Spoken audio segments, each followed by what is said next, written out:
I want to take a moment to properly introduce today's guest. I feel like I don't usually do these one-on-one intros very often, but after this conversation and after we finished the podcast, I was like, dude, I need to read a little bit more. And so this probably earned that, intro, the formal intro to the podcast. But yeah, today's guest is Jason. He's a great guy. He's a forestry professor, thinker, cyclist, traveler. He's someone who sees the world in a really grounded way, and I respect that a lot about him. I respect him not for what he knows, but how he thinks. And we did this, I think it's worth mentioning that we did this podcast in the middle of the woods in a treehouse, which had me a little nervous because this could go two ways. Either we actually do a podcast or he kills me. So luckily, Jason brought perspective instead of a knife. So, I really appreciate that. And yeah, so he's a forestry professor. So this was kind of like his office space, which felt appropriate for the podcast. And yeah, we talked about travel. We talked about Europe, AI, what the future might hold. And then went down a few other side quests. So I appreciate you, Jason. Thank you very much. Let's run it.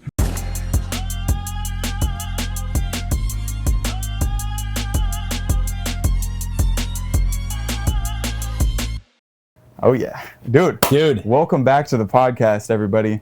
Thanks for being here. Thank you for having me here. Dude, this is times two because we had a trial run that didn't go well, but it's okay. I mean, it went well, but the audio. We had a thing with the audio, but we're prepared today. We're prepared. We're locked in. Better. Oh yeah. Thank you. Yeah. I appreciate you being patient with me. No, dude, it's awesome. Yeah, I feel like we're back in it. I have like this issue where I struggle with I'm like underqualified for this. You know what I mean? Yeah, I don't know. It's obviously nothing, but like it's whatever. It's just that thing kind of like in the voice in the back of my head that's like, oh, are you good enough for this? Yeah. You know what I mean? In the least like depressing way. But that's I get that. Like confidence is tough, especially when you're doing stuff that you're like maybe it's out of your wheelhouse or it's not. It's new. Like you're learning new things. For sure. You know. Yeah. I think when there's people that are, I think especially with things like this, people are just kind of, that they're watching you. Yeah. You know what I mean? So it's like, it feels like at work, your boss is like just watching you the entire time. That's what this feels like. Cause I know I'm in this sense, like I am my own boss with it. Right. So, but that's what scares me. It's like, I'm going to be, I know later on when I'm editing this, I'm going to be judging myself so hard. And it's like, that's what I'm afraid of. This is my future self. Like, oh my, what are you doing? You know what I mean? Because that's the best. But that's like, I don't think you can do this. I mean, there's ways to do it right and wrong. I guess whatever that even means. I don't even know. Right? Yeah, there is no. That's the thing. But it's like I think the method of just like having a conversation is dope, and I think like the long conversation like that.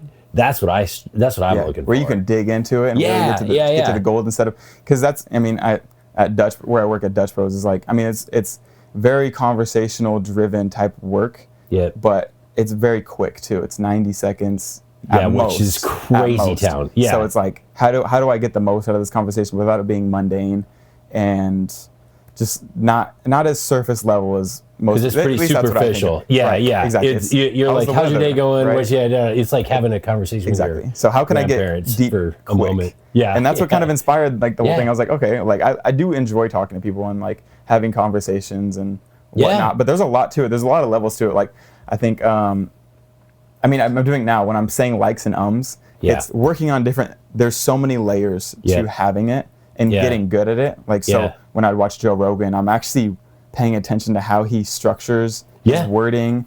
It's like context. Like there's what was it? He does like this thing where he gives context, and then he gives like the substance to a sentence. It was like this video as well. It was like a TED talk on conversations because I'm trying to get as good as I can at it. Like obviously I'm nowhere near as like. It's a lifelong skill, man. It's like being a writer. Like you will progressively get a little bit better, and public speaking, people like isn't that literally fearful of it.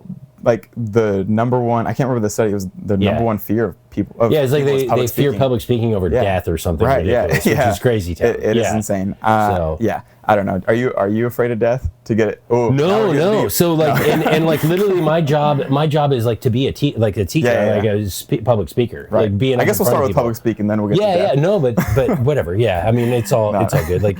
Let's start with public speaking. Are you afraid of public speaking? I'm not. No. I have a weird relationship with it. You do? I do stand-up comedy. Yeah. Every once in a while. So that, dude, it is. That is another. That's beast. Next level, dude. That is crazy town. I remember going to my first open mic was the most afraid I have ever been. I think like ever. Oh, I don't even know. Right. Yeah. So like, I think it's.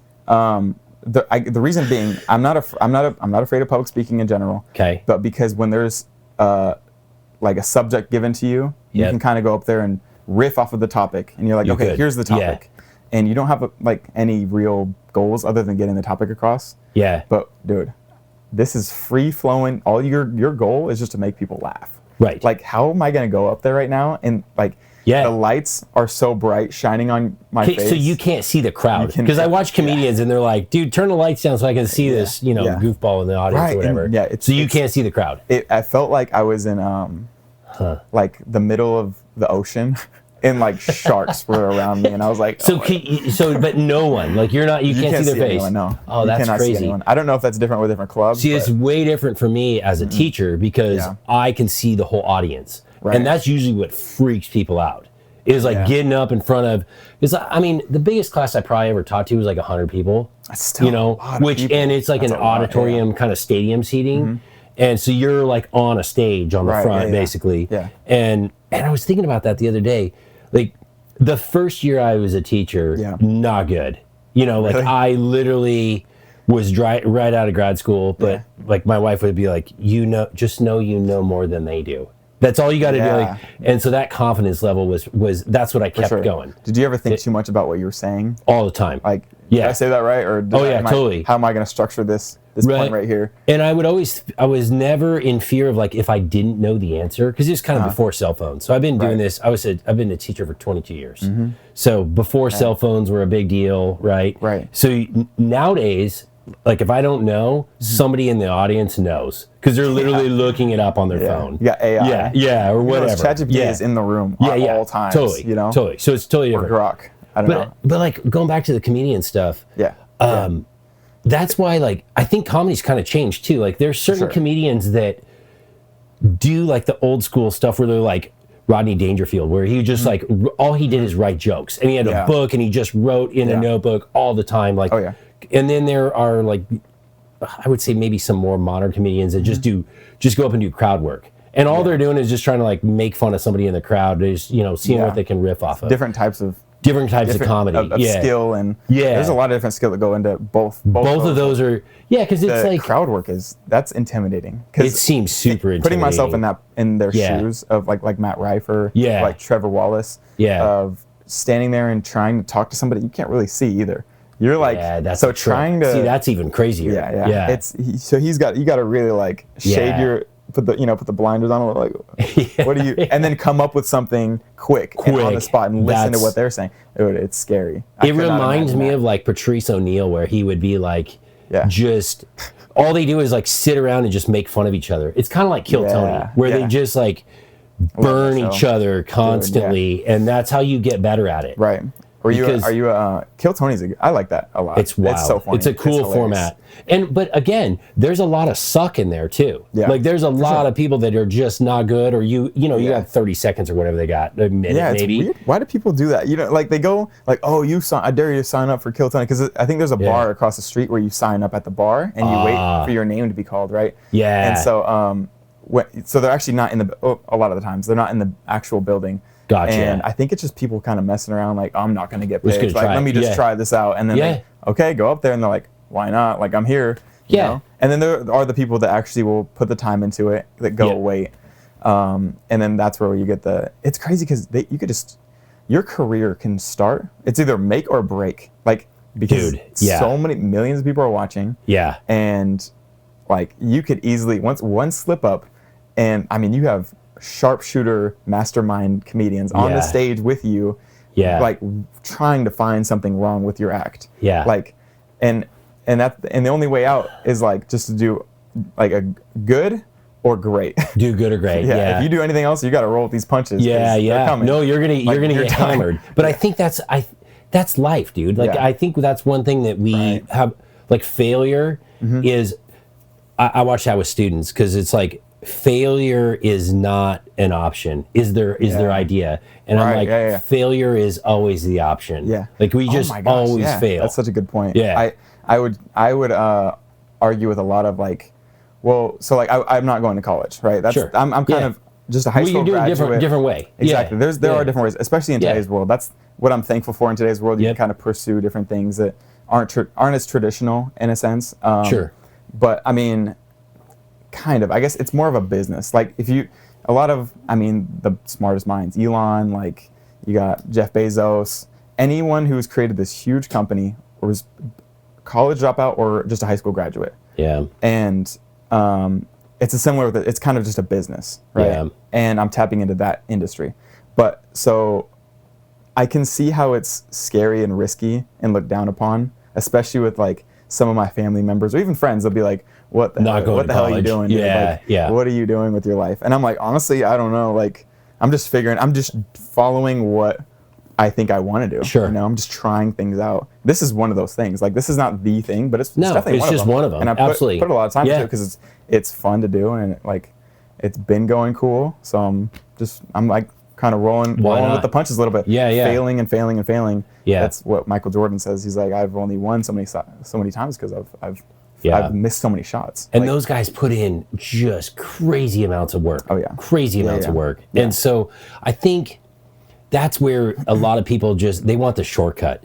Like I in exercise, because we exercise a lot, and I'm like, there's no shortcuts. Right. Like what exercise to stay can I do fit. That's like easier to do that like will.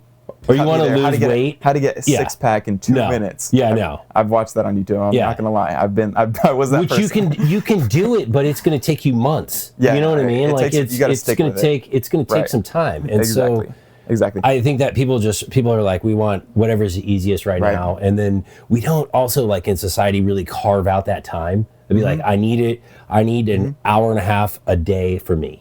Right. We're just push that aside. Yeah, it's a delayed gratification. I think that's something that I am now realizing is very important.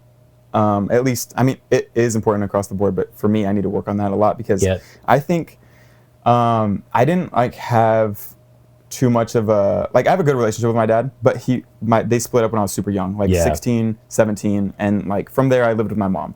And so it wasn't like they were 16, 17. Yeah, they were 16, 17. Okay. And I was like, I grew up just straight up. You were like at my mom's. A year old, maybe, not even. Exactly. Okay, crazy. So they had me when they were super young. Cool. Did you go stay with your dad, or did you I would stay with him every other weekend, and then maybe like summer times, a couple weeks out of the summer, holidays, But that was it, right? So I think, and my mom never really had like a consistent, like maybe a male figure, I'd say, and so that's what kind of, I think.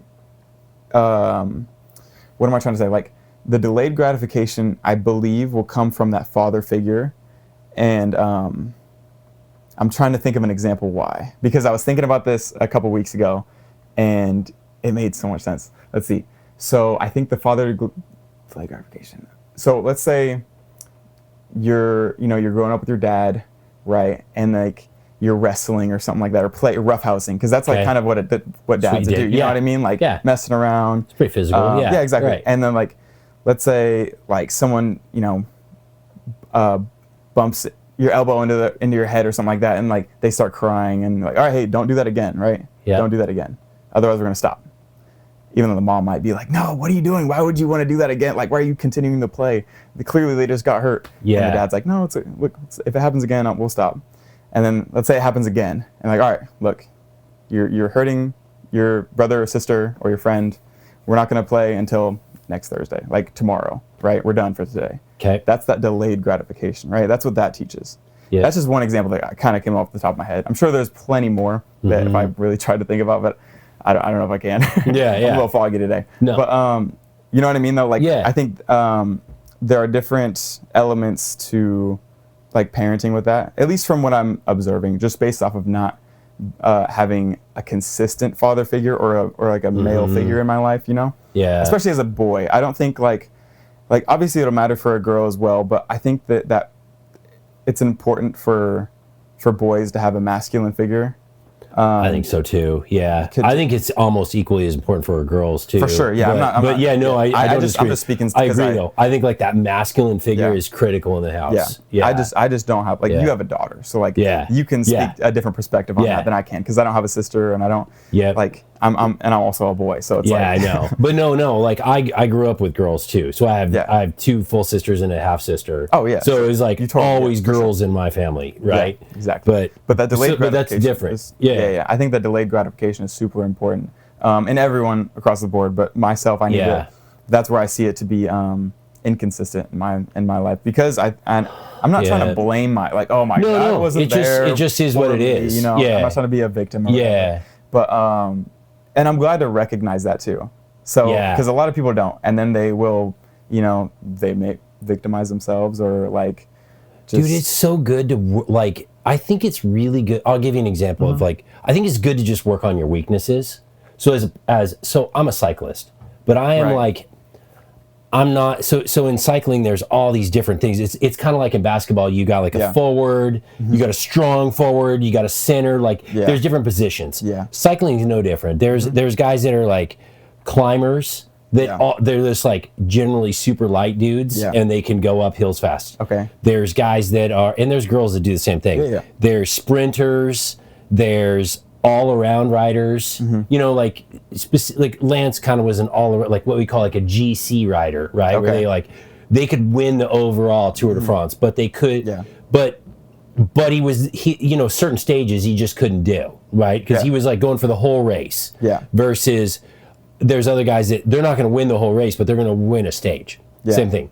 So 5 years ago, I started realizing like I had pretty good watts, but I was not a sprinter.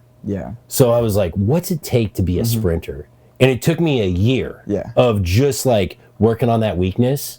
And so I think the same thing is that your only weakness as a cyclist? No, there's all sorts of them. So why'd you draw closer to it being a sprinter? A sprinter because I could put out pretty decent power. Okay. So what I mean by that is like watts. So in cycling we measure it in like generally watts per kilogram, or so it's just the amount of watts, which is like you think of like this light bulb or something is like 100 watts, right? So most sprinters, like true sprinters that you would see on a track, are like a fullback for football. They'll just put them on a bike. They will last 15 seconds and then they're smoked. But they can put out 2,000 watts, which is like breaking shit. I mean, it's crazy power. It's crazy. You can see an example of like in movies and stuff when they're cycling, or not just in movies, but like in real life too, when they're cycling to keep like powering something. Same kind of thing. Same kind of thing. Okay, so like those guys. I didn't know how accurate that was. No, it's crazy. It's true. It's true. Yeah. So they put out crazy power. Right. Me, I'm like I'm middle of that. So I can put out like 1,200 watts. That's like good, max. Like my max power, 1,200 watts, 15 seconds, that's something like bulb, that. Right? Yeah, easily. Yeah, like that's like half of a microwave. Yeah, right. That's like a microwave, basically. What, like 30 seconds or what? Well, like a microwave is like 1,500 watts probably. When you turn it on. For how long though? Well, when you push like go, it puts out 1,500 watts for as long as it's on. Oh, okay. Yeah, but for me, I can do 1,200 watts for like 15 seconds, and then you're smoked. That's barely a burrito, dude.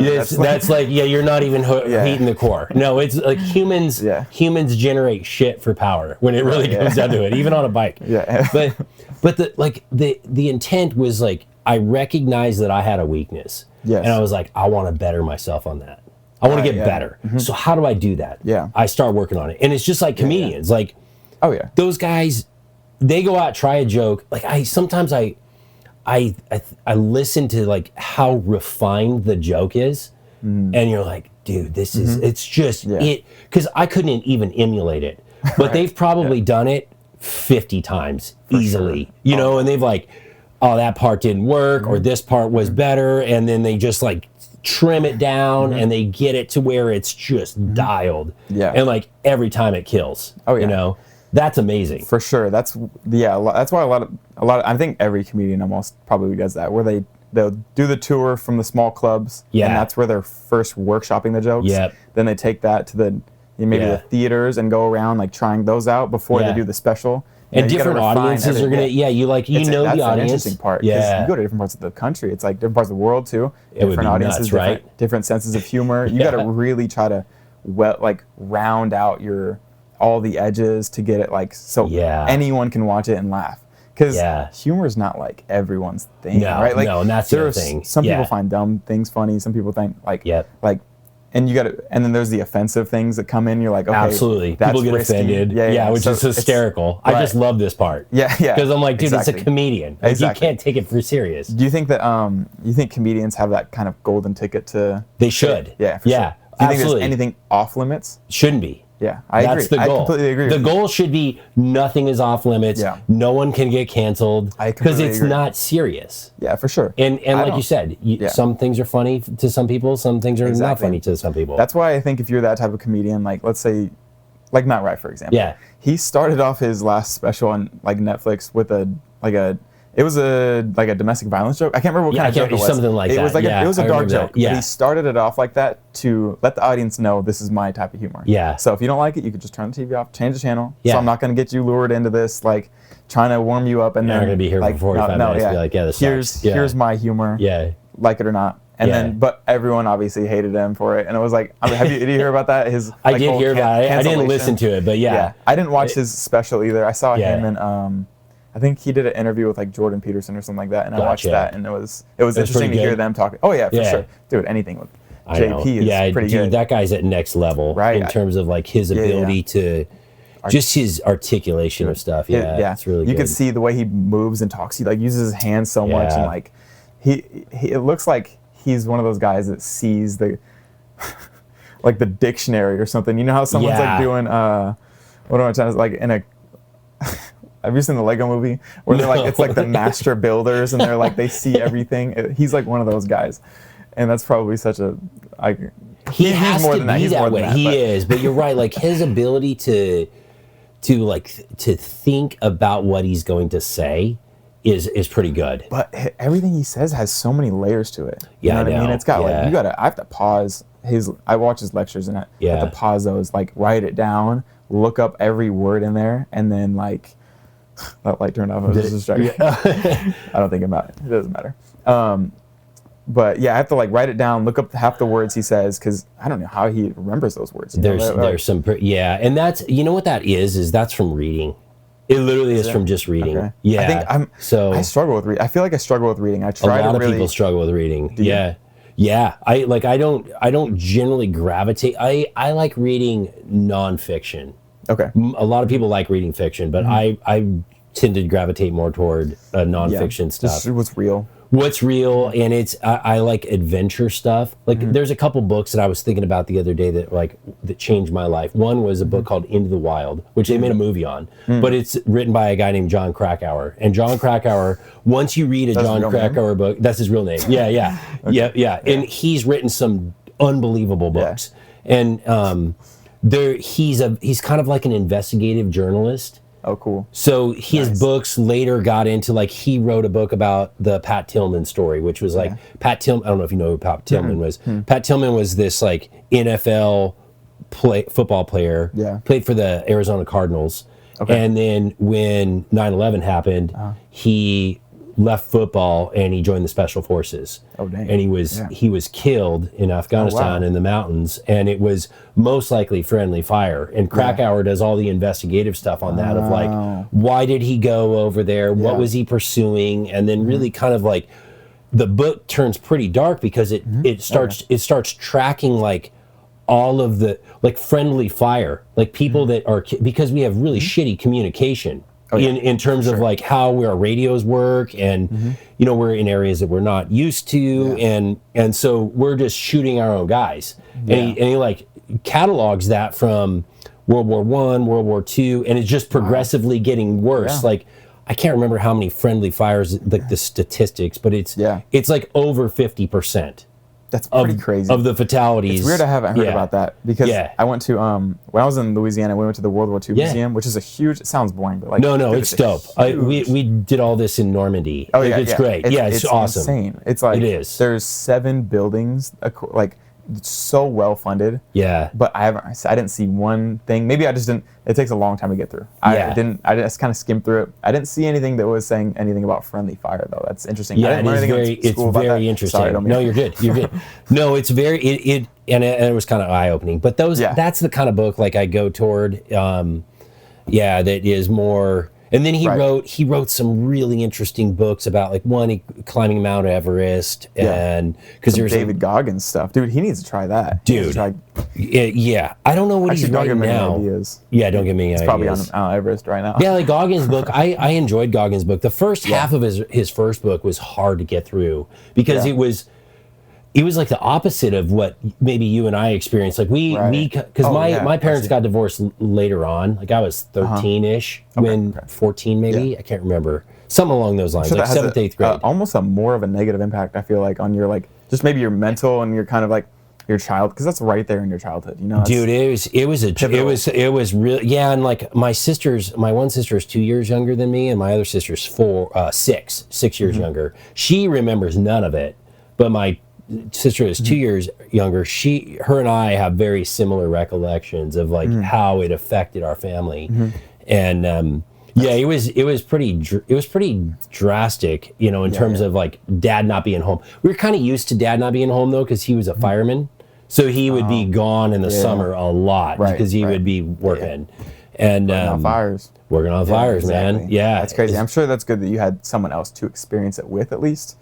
Yes. Did you say? Yeah. Well, so we still were like a core family, you know. I mean, even though my dad was not there all the time, we still like he was always trying to be a dad, you know, in terms of like we were every other weekend, whatever, holidays, we would like he just didn't vanish. Yeah, for sure. Which was good. I can relate to that too. Yeah. Because I did see my dad every, you know, occasionally here and there, and when I did see him, though, he made sure that he would kind of leave me with something to think about, kind of influence me in some way. And I owe a lot to like of who I am today to him because of like I don't think I'd be as driven or like willing to take the risk of like okay, I'm going to try to do my own thing or that's a big deal for sure. I kind of lack that, like the ability to take a risk. So I'm kind of a late bloomer in that. Like in high school, not at all, dude. Like in your 20s, no way, right? Oh, I feel like I could have been. I think, like during high school, I should have been more. I was so safe in high school. I was like really kept to myself, super quiet, didn't talk to very many people.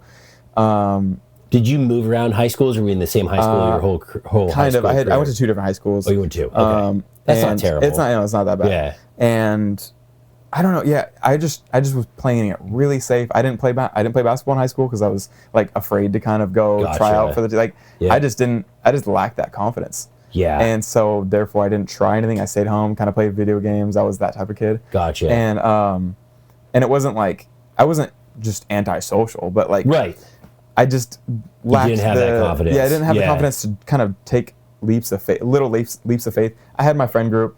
And that was cool. That was good for me. I was comfortable. Yeah. Comfort that's where comfort kills, in my opinion. Is like, okay, I was fine just being like the normal. I mean, there's nothing wrong with being normal. But like being under the radar. Yeah, under the radar. I get that. Yeah. And that, I think that's what's really dumb in our society. So a couple of years ago, we were in France. Yeah. Brandy and I, we did this big bike packing trip and everything, but we rode through this little. It's not really a little town, but it's kind of a medium-sized town. It's called Briançon, and it's kind of in the Alps. Like we were making it across the Alps. It's beautiful country. Cool. It's amazing. Yeah.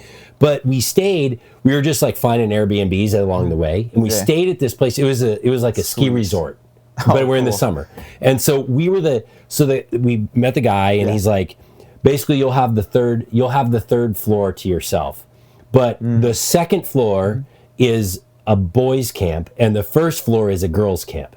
So there was like so much going on. It was great. It was like, and they were like 13 or 14-year-old kids. Yeah. And they were, so we would have breakfast with them. Like we had breakfast with them. Speak English?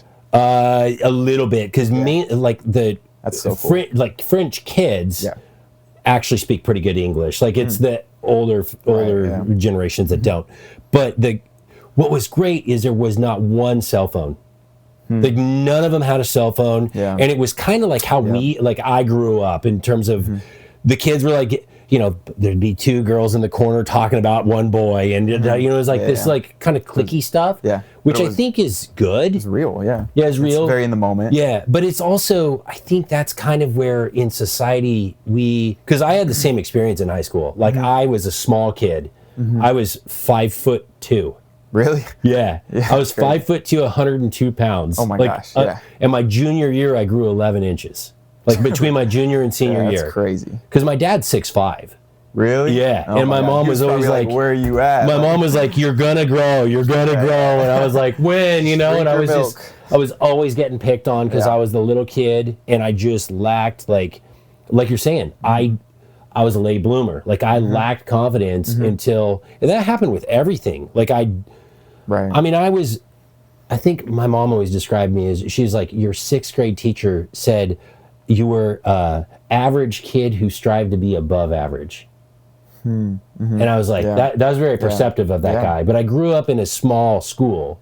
So like those teachers, I think, were the best teachers of my life, really. Yeah. And they invoked discipline, and they invoked, like it was back in those days where, I mean, I remember we had a kid come to our school 8th grade year who was a tough kid. Like he was going to be in juvenile hall if he wasn't coming to our school. They put him in our class because my teacher, he didn't take shit. And I remember him like took that kid outside one day and they had a confrontation and he slammed the kid up against the wall. Like nowadays you'd be fired. Yeah, right. You know, I mean, like you'd be fired. But it turned that kid around. Like I think the kid's not in jail. You know, I mean, which is where he was headed. Yeah. So I think and that teacher, in his defense, like he knew what boundary he had to push in order to save that kid.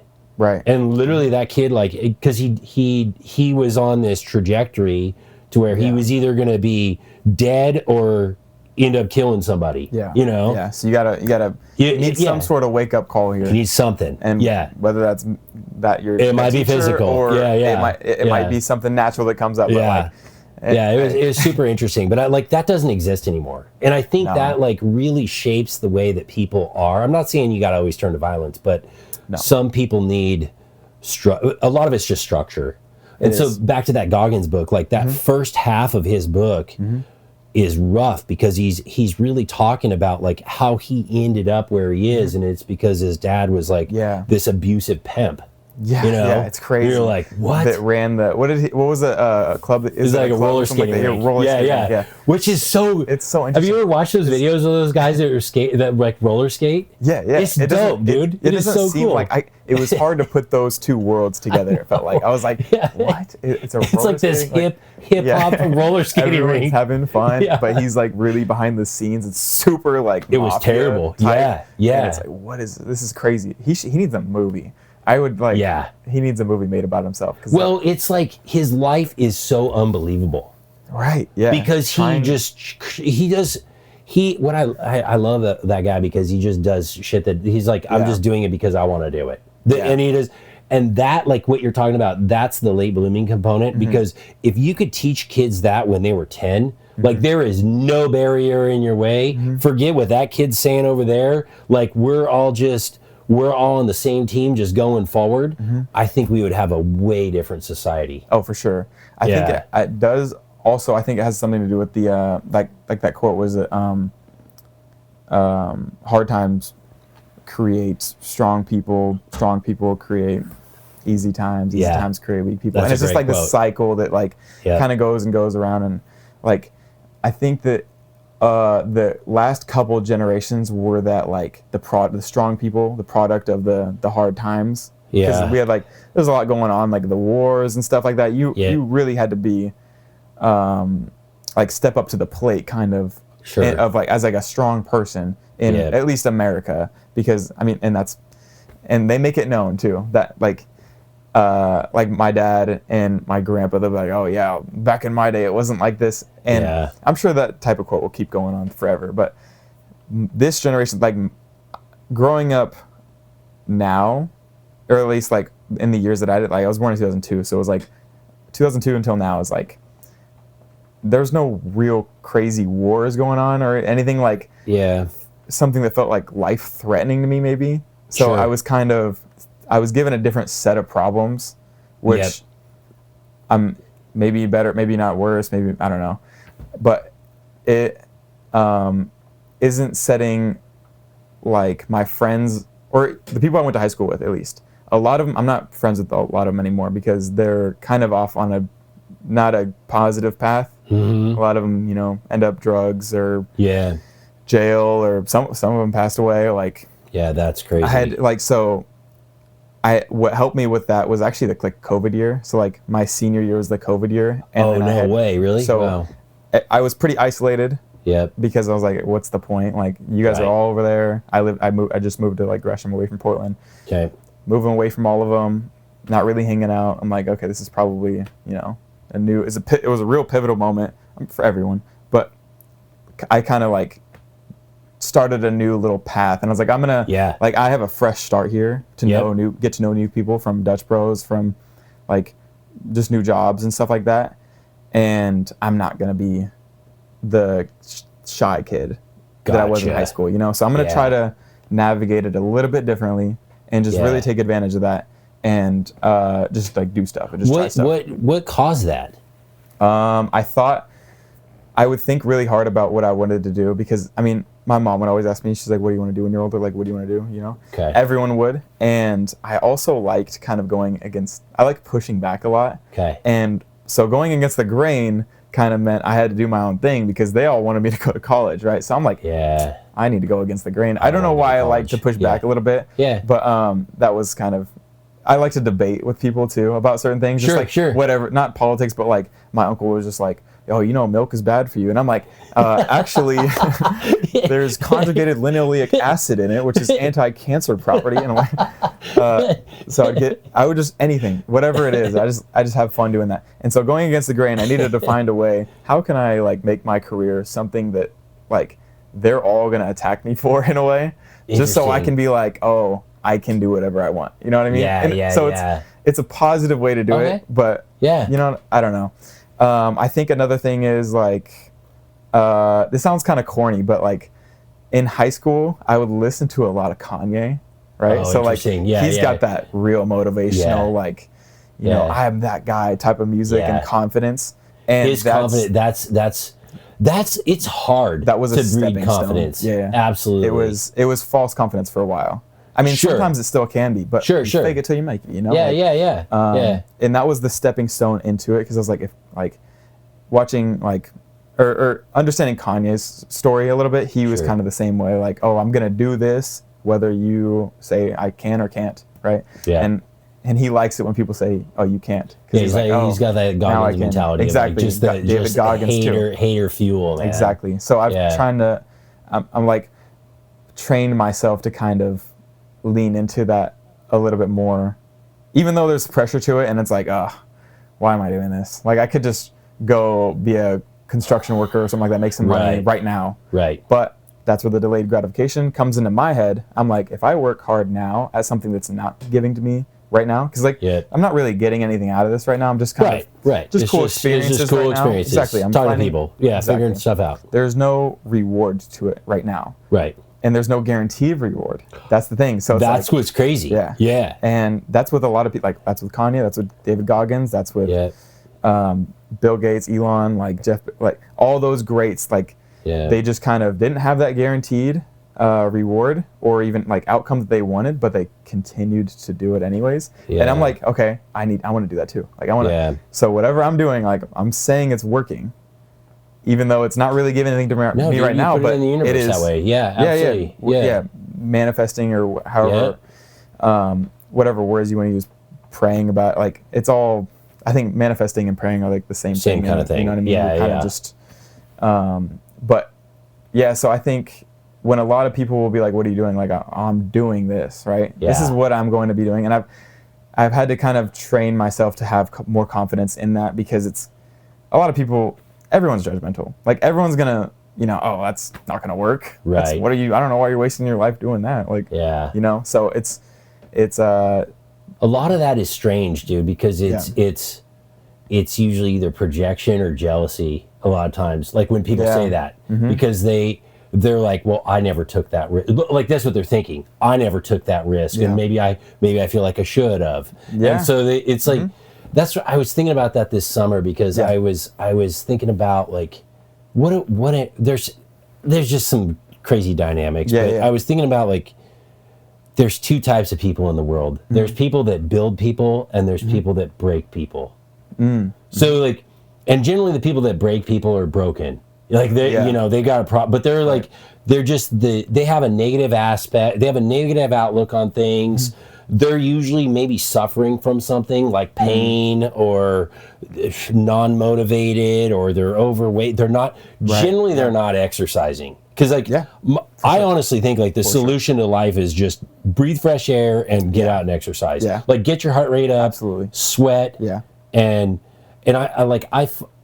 my sister always says like you gotta start looking at things through ease and grace versus I look at it as like suffer. Yeah. Because I'm like, I'm gonna get up on my bike and I'm gonna suffer for an hour, or go race with these fast dudes that are just gonna destroy me, and I'm gonna want to cry. Yeah. And that's how I will get better. And she's like, why can't it be through ease and grace? I'm like, well, that's just mindset. I just got to change the. It's the same thing basically. But doing something hard I think that's what I've challenged myself to do something hard every day. This was going to the gym, waking up early, getting it. Absolutely. Even though if I'm gonna go back to bed, like I still did that. At least you still got up and did it. If I need some more sleep, who cares? Like I still did that. Whatever. You did it. Which is just like you're doing it, which is a good thing. But that constant idea of like that, I keep thinking like we just need to be like building people up instead of breaking people down and like saying, this isn't gonna work. What if you just were like, dude, it's working.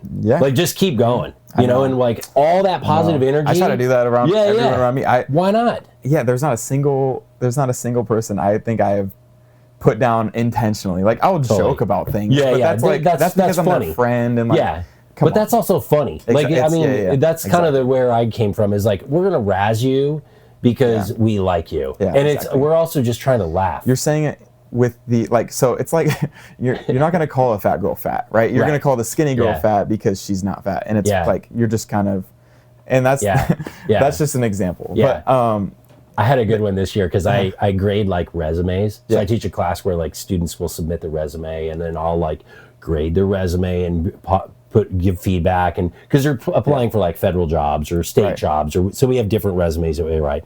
And so I had two Anthonys, and one Anthony is like, this kid was never on time.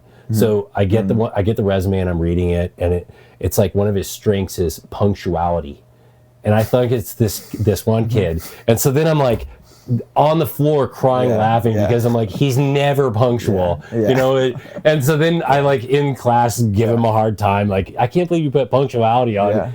It wasn't. It was the other one. It wasn't that kid. Oh, yeah. So it was like, oh my gosh! But we still just laughed about it for a day, and like all of his buddies laughed, and the kid's a great kid. But it was just hilarious. Like that's the kind of like razzing, you need to be able to. Yeah, you need to be able to be hit and hugged. 100%. You know what I mean? Yeah, that's so true. Like it's something that a lot of people lack, especially today, and it sucks. Yeah, but you can't be so sensitive about it. Exactly. Like you got to be able to take. You got to take the punches. So I think that's what.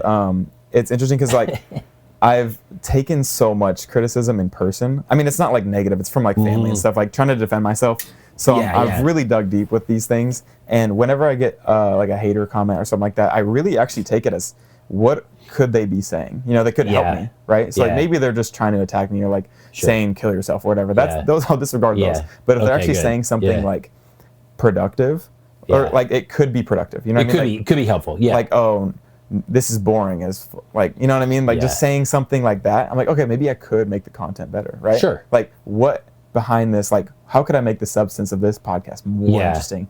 Or talk about like a little bit less risky topics, because a lot of like I'll talk to it's interesting. I'll use AI, right? I use AI a lot because it like, dude, that's a personal assistant. I don't know why I wouldn't use that tool. Like that. It's amazing, right? Yeah. I mean, well, it's got problems, but at the same point, it's like writing these resumes. Exactly. Why would you not have AI write your resume? Like, you're going to still have to edit it for sure and do some stuff, but literally you could take a job description and say, here's my skill set, and in 5 seconds it's going to mash these things together, and it generates a pretty good outcome. Yeah, I know. And I mean, it's impressive. That is, for me, why would I not use that? Exactly. I would be idiotic. Some people use it to write jokes too. Like, they'll talk about that on Kill Tony. It's like, and so, but it's the like Ron White, and people like, I used AI to write this, and it worked. It like, you just it's going to get better. And it's going to get better. Part. And it's a scary thing, and it's also an exciting thing. I think change can be scary. That's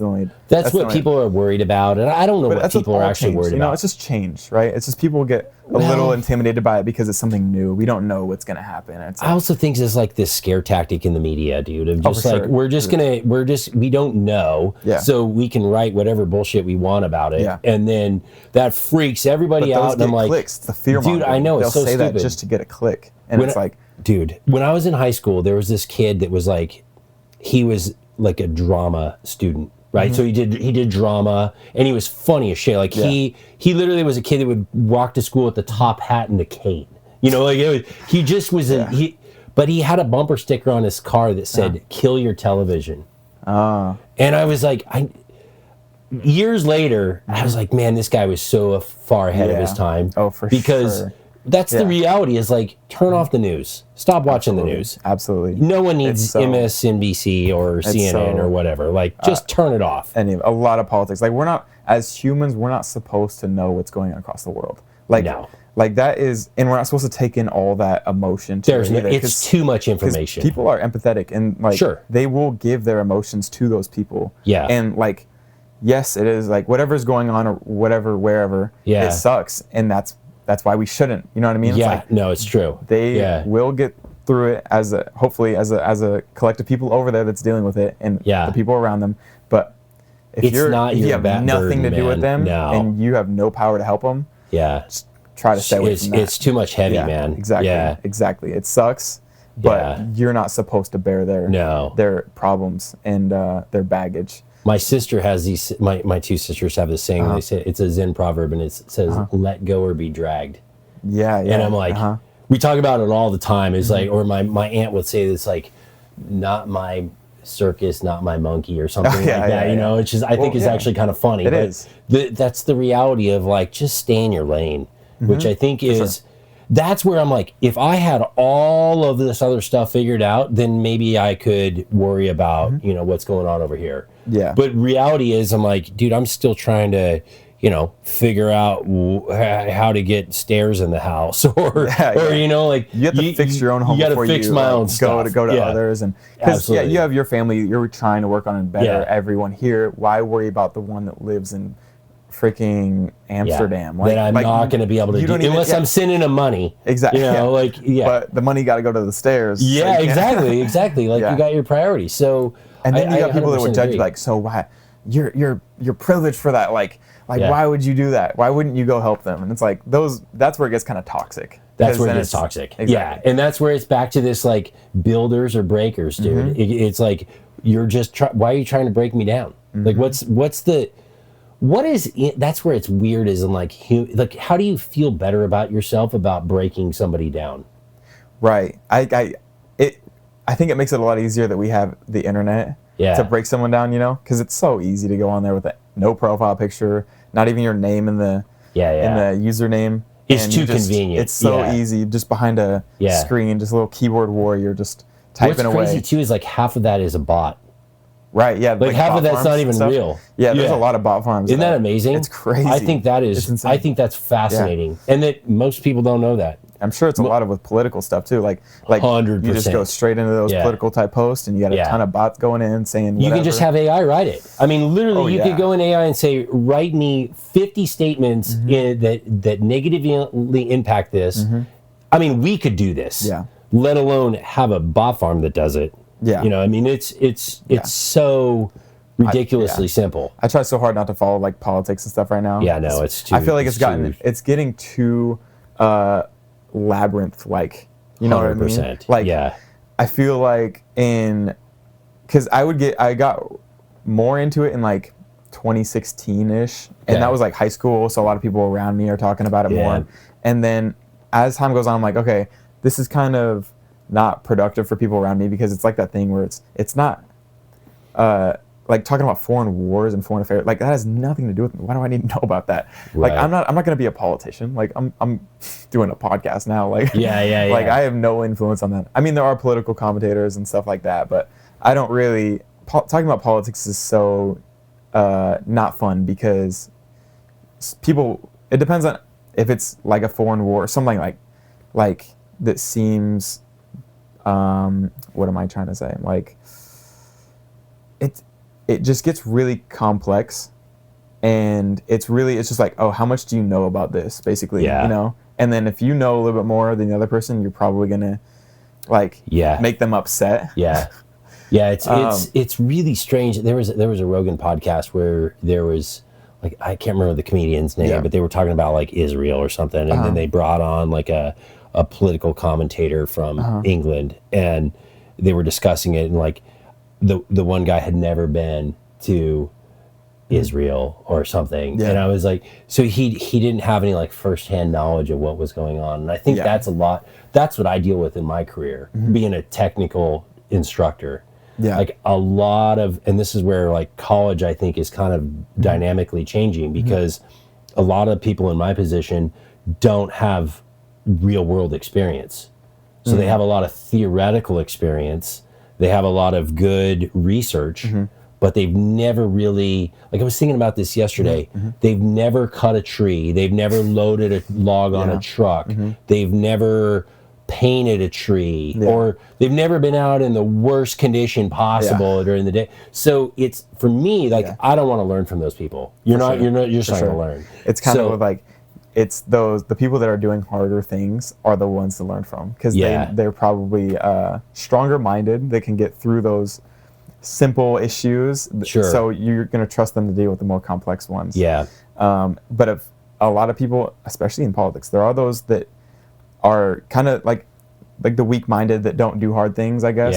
And they'll kind of just say things because they're like, oh, I feel like this, without really having, like, I don't know, really just going and even just going to the gym, honestly. I think you go to the gym. I'm not saying that'll change you politically, but no. But it's I think back in the Goggins book, and I try to emulate this in life, but it's hard being a teacher because I talk. Oh, this is still cold. I know, man. It's sponsored. Virgil's. Shout out to Virgil's, right? But in the first Goggins book, he says it was like a Buddhist monk quote or something that was like, those who know don't speak, and those who speak don't know jack shit. You know, and I try to like emulate that in life, of like just shut up and listen instead of being. But it is hard when I'm trying to teach somebody something. Like I got to actually talk about it. I've been battling with that too with having a podcast. I'm like, okay, when do I not shut? Like I do have two ears and one mouth, right? I was taught throughout my life to listen more than anything, and during conversations, I was kind of under the radar type thing. I would listen to people, but I would actually listen. And I just didn't really want to give my opinion too much. Just because I didn't want to, like, I don't know, offend anyone maybe. So I kind of would stay quiet for majority and just listen to what they were saying. And being programmed like this, and then trying to start a podcast where it's like this contradiction. It's such a weird dynamic, because on the podcast I'm like, okay, now I'm gonna give my opinion, but like I haven't done that at all. Like I'm not used to that, so I'm getting used to sitting down and then like engaging, and then even disagreeing with people when I disagree with them, and then like calling it out, right? But like in a productive way, not like, because my last thing is like malicious intent. Like I'm not trying to hurt anyone's feelings or offend them, and I'm willing to talk about almost anything. Like it's back to that comedian style. Exactly. Like, nothing's off limits. Exactly. And it's weird too, because there's like finding the identity of the podcast. I do have the episodes where they're like more silly and funny, and then I have more that are like a little more philosophical, and then more that are like talking about, I don't even know, like just whatever. Just different categories, right? So I'm trying to find I'm like shaping out the identity of it a little bit. Which I think that's a lack of confidence again.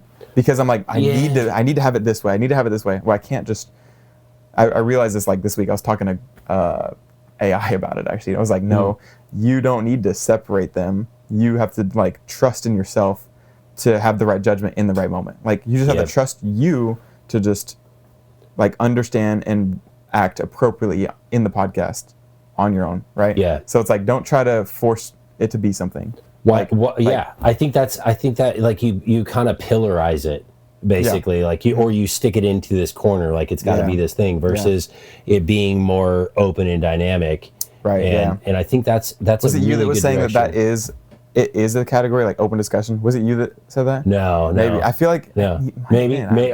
I don't know. I don't remember. Maybe because I was trying to listen to the last one. I was editing it. And you were saying it was a similar conversation where you're like, oh, it's not like one type. Like it is a category. Being open discussion is its own category. That's true. So yeah. I think it was. Okay. I could be wrong. Maybe I don't know. I've been accused of saying way worse. So we'll own it, right? Yeah. Yeah. Well, that was not pretty bad. It was not bad. No. But yeah. So I'm trying to shape out the identity, and AI has helped me with that. Is That's what I was amazing. Getting. So it's like, and it's weird to say that. You know, it's like kind of corny, whatever. But it really wouldn't does. have been said 2 years ago. Right. And like I don't AI's really have, helping me. And it's a thing that's like. I don't really have anyone else to kind of turn to and ask for a legitimate opinion on that, I guess. So it's like, because there's no one around me that's doing something that you don't have any remotely. No, absolutely, yeah. So I'm kind of out here on this island a little bit, and AI and like people on YouTube are the only people like I can go and watch and ask AI questions. You know what I mean? Like, what do you think about this? Where should I go about this? So I sat down a couple days ago with Grok. And I gave it like, there's this way you can get all the information off your YouTube page, and like put it in like a spreadsheet, and then put it into a file, and then I sent that file to Grok, and I was like, let's analyze my data, because I'm trying to like better this. I have had the last 12 weeks of my podcast. I've been consistent, one podcast every week. I've had 3 to 5 clips daily for the last 90 days or something like that, 70 days. And I think that's enough data to not to like grow and skyrocket, but like to analyze and find out what's working and what direction to lean into a little bit. Yeah. Specifically with the clips and whatnot, and maybe topics. And it really gave me so much insight on that. That's when it was like, okay, so you're doing the best off of what did it say? Is it parsing out like content that is doing good? So it's giving me different categories of content. It's saying what my so I've had I think it was 110,000 views in the last 90 days. Oh wow. Which is actually pretty good. That's pretty good. Yeah, I mean, and it's maybe like 1,000 in between 1,000 like 2,000 a day or something like that. Like 1,100ish. Yeah, something like that. And I mean, some days are better than others. 100%. Yeah, it's not. But it's like the like. And probably some videos are better. It says I have a good like comment ratio to views, and interesting. It gives what topics are doing better. I'm trying to think of what those topics were. It had good words for them. Okay. But it was kind of like it was philosophical topics, like funny moments would do good. Okay. And are those clips like shorts? Is that what they would consider it? YouTube shorts or which is TikTok crazy clips. How like I've done a couple short videos where they're like sped up and they're dumb. They're like literally like from my fork on my bike or something ridiculous. Like 6 seconds of like just a wheel descending. Yeah. And those things get like. This is your video? Yeah. I just have a goofy YouTube channel that I made for like. We'll link it down below. Yeah.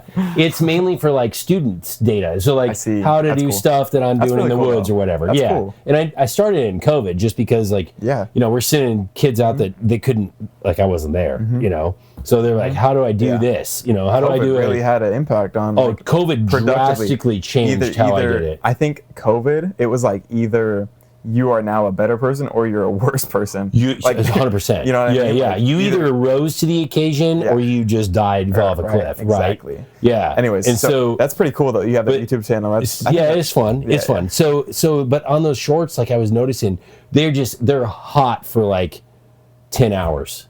And then they just done. They're high burners. They're gone. Yeah. The actual podcasts that I upload are the slow burners. They'll have some of them do pretty good right away, but most of the time it's like they'll gradually get more. Yeah. When the shorts do like they'll and then straight down. Some of them will keep going. Like, really? That's super I have one that I uploaded like 4 months ago, and it's like just now it has like 30,000 views, and that's nuts. It's like weird. Yeah. Like, okay. So Isn't that crazy what people look at? Like, I have a video where it's a mathematical problem where we're calculating interior angles on like a property boundary. That thing is just like you're saying, it's just bonkers what it goes to. For sure. And like, really?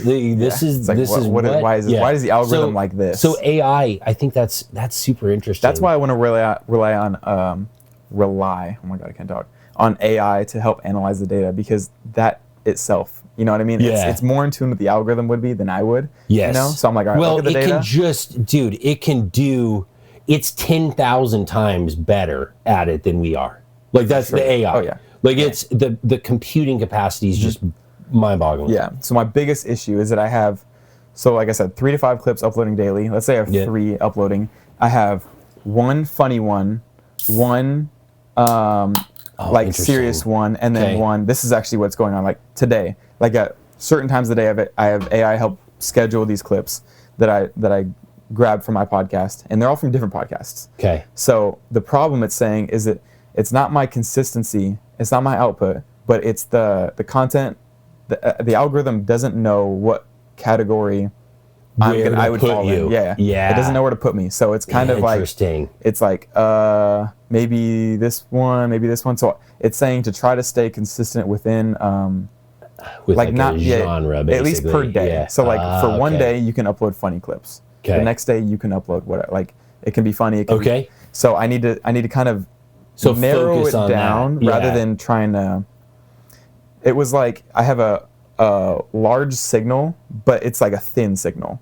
Gotcha. You know what I mean? Instead of having a lot of like, I'm trying to figure out the analogy. No, that makes sense though. That makes sense. Yeah. It's like you just had toast, right? Yeah. Taking the toast, it was a thin layer of toast that you spread out. It's a thin piece of toast. I need to get more butter on that. You need to cut your own slice of toast. Exactly. Yeah. Exactly. I need more butter on that. Because you want the density. Exactly. Yeah. So it's saying it's better to hone in, and then put more of that butter on there in one category than to try to spread it as far as you can. It is so crazy to me because I don't know. I was doing it right too. I was like, that makes sense, but like, dang it. I think it's just like, it is so crazy how many videos are uploaded. So like, how do you differentiate yourself? You know, and I do think that I think you just keep crushing, because you just keep going and you keep grinding at it, and then something turns into, especially if you just remain authentic and you remain, true to yourself, like your moral, ethical code doesn't alter. Like those, I think people will like appreciate that. As long as you're positively oriented as a person. Like, but I think is like it will catch on. It just takes time. Oh yeah, for sure. It takes time. It takes the consistency, the persistence. But it's cool you're using AI to try to figure that out. Oh, I think it's gonna be, I'm gonna get there faster because I'm using it as a tool. I think, rather than trying to figure that out myself. Yes. So I'm getting the data. What was I saying? I was saying that it's more of a brand issue and not a clarity issue. Because like I have the clear vision, clear goals of what I want, but it's the identity. So that's what I was trying to think of. Like, what is it then? What is it? Like, how can I hone in and not spread it out too much? Yep. Because I thought that would be a good thing. Like trying to tap into every market. Oh yeah, I think it's super interesting, especially when you're just trying to find, like, I go back to Rogan. Like, what's Rogan's primary objective? His primary objective is to understand things he doesn't understand. Yeah. Literally, that's it. And so he's like, over here in the weeds looking at like, you know, Egyptian pyramids. And then tomorrow he's got a comedian on. Yeah. And then the following day he's literally doing like, right. But it's also taken, you know, half a decade basically or more to get to that point. But the reality is like, he's always stayed authentic to that motive of like and I think you're right. Like that is a podcast that there is no focus other than the focus is to learn information. Right. Right. Yeah, completely. Versus if you go to like other podcasts where maybe it's like, I don't know, like, what's that? Bert Kreischer, like the Two Bear one with Bert Kreischer, right? Like they're more about funny. Yeah. Like they're just trying to be funny. Yeah, exactly. Yeah. Which I love that, but Joe Rogan also has he has those episodes where he'll have someone funny. He'll have Bert Kreischer. Oh, 100%. You know what I mean? 100%. Or he'll have like those Parks ones where those three guys come in there. Yeah. Dude, those are just like Mark Norman. And they just the three of them just drink and just it's like ludicrous. It's hilarious. And then the next day he'll have someone like this professional guy on there it's crazy how he's got two PhDs. Yeah. That's what I love about that though. Right, but cool. It's so interesting. How's the algorithm deal with that? I think it would be super interesting. Yeah, it's weird. I think he's in a different realm. He does what? How many podcasts he does? He does like maybe 1 to 3 a week. I feel like. Right, I think something like that. Yeah. He does at least 1 a week. I know that, and I think he's just so consistent with it, and so good at having conversations and structuring sentences, and just talking to people. And it is a lot harder to talk about, like, it's hard to talk to people. You know what I mean? Like, people, 100%. It goes back to the public speaking thing. Yeah. It's hard to have good questions. A variation. This is a variation of public speaking because that people are watching and just like. Yeah. But they're not literally like standing there. No. But it's still like you're saying. There's judgment cast on you. Yeah. You know, you're like you don't want to say something stupid. Right. You know, you don't want to count your ums. Yeah. You know, like you would in public speaking. Exactly. It's very similar. Mm-hmm. It's sometimes worse, I think, because you're disconnected. Like it's hard to stay kind of on track without a script. Yes. Right. Versus like a public speaking forum. Yeah. You generally, if you're going to go take a public speaking class. Yeah. How come you're not afraid of public speaking? I was going to ask that. That's what you have to not be if you're a teacher. But why? But why were you just like, okay, I'm cool with this? I took a public speaking class in college, and that, like, normally I wouldn't want to get up and talk about it. But when the other thing is, like, when you become a teacher, like, and I'm being a forester, like, there's no way you can know the answers to everything. Yeah. Like I remember being in grad school and there was a guy who was taking it was an advanced forest soils class. Yeah. And the professor was this soil scientist, just super bright guy. Like we had a field trip one time, it was 15 hours long.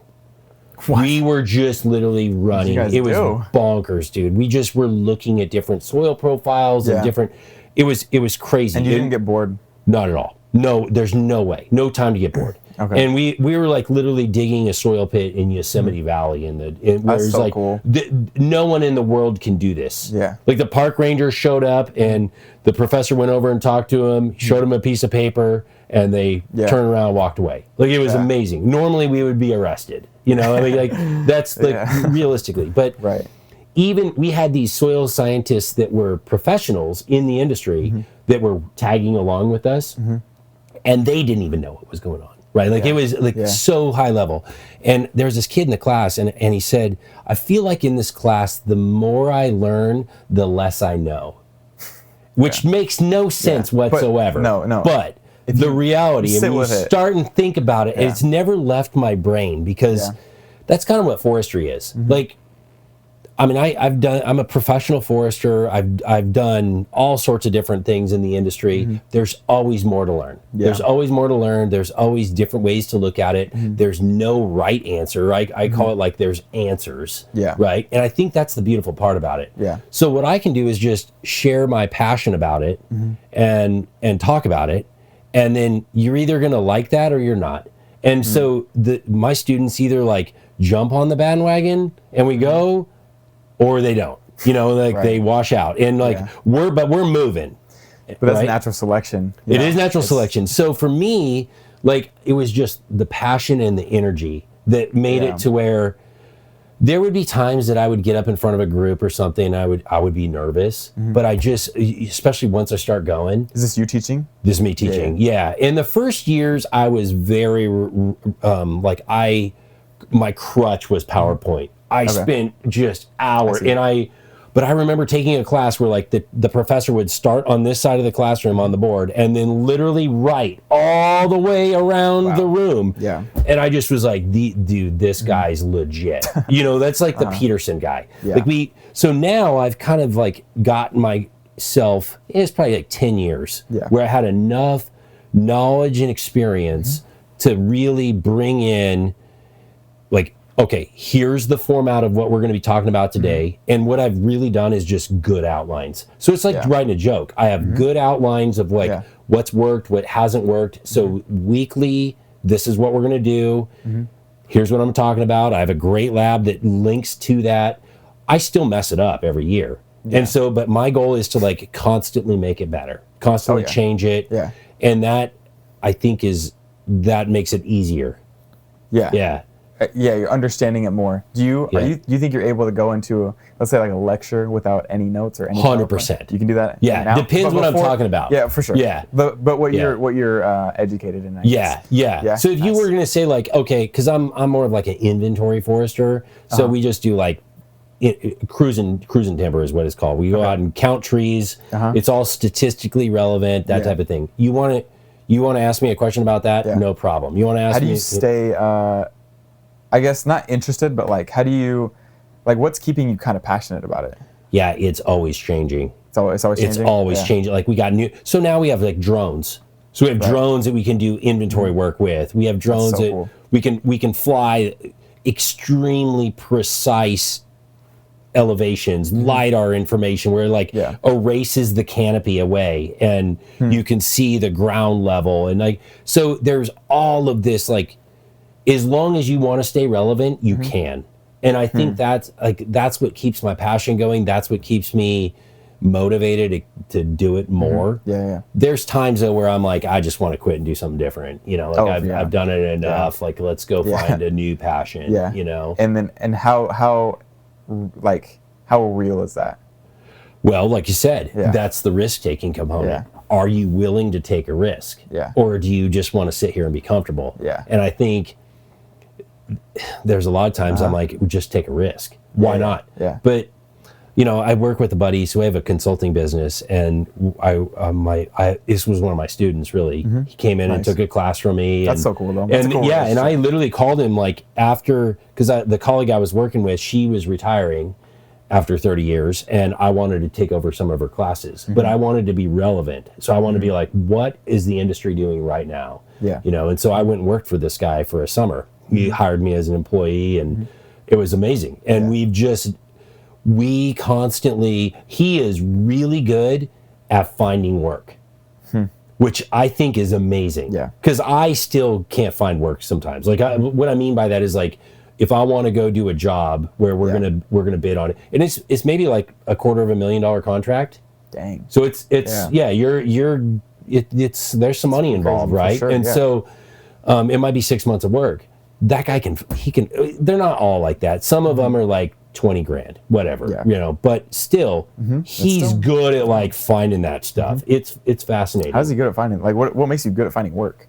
Like, I still can't figure it out. You know what it is? Honestly, it's reputation. Okay. It's literally reputation. So in the industry, if you do good work, that will just precede you. And people will, it's just word of mouth. I see. So people will start really is all about networking. It is all networking. That's almost like across the board in any industry, because it's especially with this stuff. Yeah, I can only imagine. All networking. Yeah. Like, and well, that's what got me involved with like Adam Ray or like Trevor Wallace, and like that's just all networking. That's just word of mouth. Hey, I know this guy that knows this guy that knows this guy, and they're like, we need this guy. You're like, this guy, I know this perfect guy. Which I think that's a great thing. Like, you never say no. I mean, my buddy called me a couple days ago. Like, so I'm off on break right now, right, for work, which normally is like reset, figure out what I'm doing next term. Yeah. Like, I got a new textbook, so I'm like, I'm gonna rewrite the whole class basically. Nice. So that's gonna take me, I'll be a week ahead of the students basically, right? Like that's kind of my MO. Okay. But I've been teaching this. I've taught this class for 22 years. So you can now do this stuff and be comfortable and like, I'm confident. 100%. I'm like, it's not going to be perfect, but it will be good, you know? Mm-hmm. And so he messages me like, hey, you want to write a forest management plan? And I'm like, let's go, because it's like, what? This is amazing. Like the opportunity. And I'm like, I guess these guys are happy with what we were doing because we've written a couple of them before. And he's like, yeah, I guess they must be happy because they keep asking us. So, but my I'm just like, you're saying if those you just say yes. You ever see that movie with Jim Carrey with a Yes Man? Yeah, dude, I grew up on that. I think that has so much influence on this. So true. Just saying yes to everything. Just say yes. It works. Yeah. And there's times when you're like, no, and then you're like, but it's so good. Yeah. And who better? It'll come out on a positive. It'll end on a positive note. Usually, I think. Yeah. Especially if it's like in service to somebody else. Yeah. If you're not doing it for yourself and you're kind of being selfless about saying yes, I mean, that usually turns around pretty good for you. Yeah. And that movie though, that's my favorite. I used to fall asleep. That's like my comfort movie. It's funny because he doesn't want to say yes in that movie certain times, and he just says yes. But see, that's the magic though. Like you have to start, you gotta fake it till you make it. You gotta it's so fake true. It, yes, because at the end he was like, yes, I do want to do this. I do want to like. So I think because I honestly thought that when I looked at the phone, I was like, I want to say no. Now that I think about that, it's such a brilliant movie to come up with. Like, so good. It's just unique. Yeah, it's good. Yeah. So what's on the horizon for you? Because you're talking about like you want to try something new. Yeah, like what does that mean? Like trying something new? Is it like, dude, have you had any ideas, or is it like? Sit on that for a second? Or? Yeah, I seriously, like, I love bicycles. So I've been wanting to build a bicycle myself, like weld a bicycle, That's really cool. So I bought a jig, we bought a jig, and so I'm going to, maybe in another month, I'll have my first bike built. Cool. Yeah, dude, which will be dope. Cool. So I've always wanted to weld? Yeah. You do? Yeah, so I actually, I started as a really I don't know why welder. you're Yeah, no, but I started as a terrible welder, and I went and I took a night class. Like a TIG welding night class. So it was like that's 7 to 10 at night. Yeah. It was one day a week or something like that. Cool. And so what I learned in the class was basically it's just like you need practice. You literally just need seat time and to get good, because TIG welding is a little more complicated because you have a foot pedal usually control that's going to control the amperage, and then you have a torch that holds the electrode, and then you're feeding it like filler rod. Right. Okay, so you're like kind of like a monkey, like you're stepping on this thing, and then you're like holding this, and you're like filling it, and the thing that sucks is like you're gonna take this and you're gonna dip that into the torch and totally screw shit up, and so you gotta start all over. So like take seat time. That's what that class taught me, is like what welder to buy, and then go buy that welder and then just start welding and start messing shit up and whatever. That's so cool. You're really good. You really are kind of an embodiment of that character in that. You're like his after the convention and everything. You're like, okay, I'm cool saying yes now. Yeah, I'm cool saying yes. Yeah, that's so true. That's so true. Because I have a hard time saying no, which is problematic. I mean, I can get myself, especially into like, I had like reposted this on TikTok. It was like a meme. It was for like the conversations I get myself into for being too nice, and it was like just this random like, why am I talking to this person? Especially at Dutch Bros, dude. I will get myself in the weirdest conversations because I'm just like too nice to like listening to people. I'm like, but I mean, it's a good thing. It's like a blessing. It's a blessing and a curse. It is. And people just be telling me anything, and I'm like, how do I get myself out? How do I get here, and how do I get myself out? That's a skill that we don't really even think about. Like we think about like getting into conversations, but we never think about like how do we get out? How do we exit this? True, because and not be a jerk. And you're like, my dad. So we'll be on the phone because we didn't obviously have too much time together. So these phone calls will be 3 hours of just anything, and I'm like, oh my god, like. So it's weird because I'll see he's calling me, and I'm like, I don't have time for that. Yeah, like I can't have back to Jim Carrey. You're like, no. And I just, dude, I Well, it's about finding the balance. You got to say yes to certain things and know to, you gotta have priorities. You gotta have that priorities as long as you have good intentions. Which I do. I know I should call my dad, and it's all good. But sometimes you gotta have it. You don't have the bandwidth I don't at the moment. 3 hours or I know. The bandwidth. I do want to do a podcast with him because he's actually really smart. He's a really smart guy. Well, like he's a painter, right? Was he? No, he's super good at drawing. I kind of pulled painting in from a random Gotcha. I don't even know why or where. Gotcha. But he taught me how to draw when I was really little. And kept kind of he's really good at drawing. He's super sharp. Like pencil drawing, pens, all kinds of cool stuff. And it's I'll put some pictures up too. And isn't that amazing? Like I find really that fascinating how people can draw. Yeah. And again, it's back to like welding. It's just like precise. Some people have some. I mean, there's some natural talent. Don't get me wrong. Yeah. But a lot of people have just refined. Right. It's patience. Dude. Because it's like, how many times can you mess up and still keep going? That persistence in it is dude. That's amazing. At least that's what it was for me. I would be like, okay, with painting, it's a little bit, I don't know if it's more difficult than drawing. Painting's a little rough because, I don't know, I give them both credit. Yeah, I think painting is easier. Oh no. It depends on what it is, because you can mess up on a certain thing on a painting and kind of paint over it. Yeah. With a drawing, it's harder to erase. It's definitely harder to erase. Especially if you're doing pen. You can't really mess up. Pen's rough. Yeah. You can't really mess up. But I actually like drawing a little bit more than painting. Interesting. Yeah. I'm not sure why. Maybe because that's how it started. Yeah. But my dad, he's super precise, realism drawings and stuff like that. Picture people's faces, that kind of stuff. Yeah. And I wish I still had this photo that so he was drawing he was a young guy, so these were pretty relevant. So he would draw Transformers and Ninja Turtles and all this cool stuff, right? Wow. And I was as a kid, I'm fascinated by it. Oh, this is so cool, because I like that too. Well, that's exciting. Yeah, exactly. And he had this drawing on the table. I was probably 4 or 5, and it was half done of the Transformers poster, and it was so good, dude. I could not describe to you how good this was.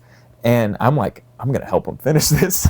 And he drew one side, and I basically drew the other. I was like a 4-year-old, and it obviously turned out terrible. And he's like, "What did you do?" He's he was so mad in the moment, but now we can laugh it off. And he's like, "No, you needed to go through that." I wish you had that still, because it would be so great. I really wish I had that. Yeah, it's this amazing side, and then this 4-year-old's vision. No, it was I wish, because it was perfectly down the middle.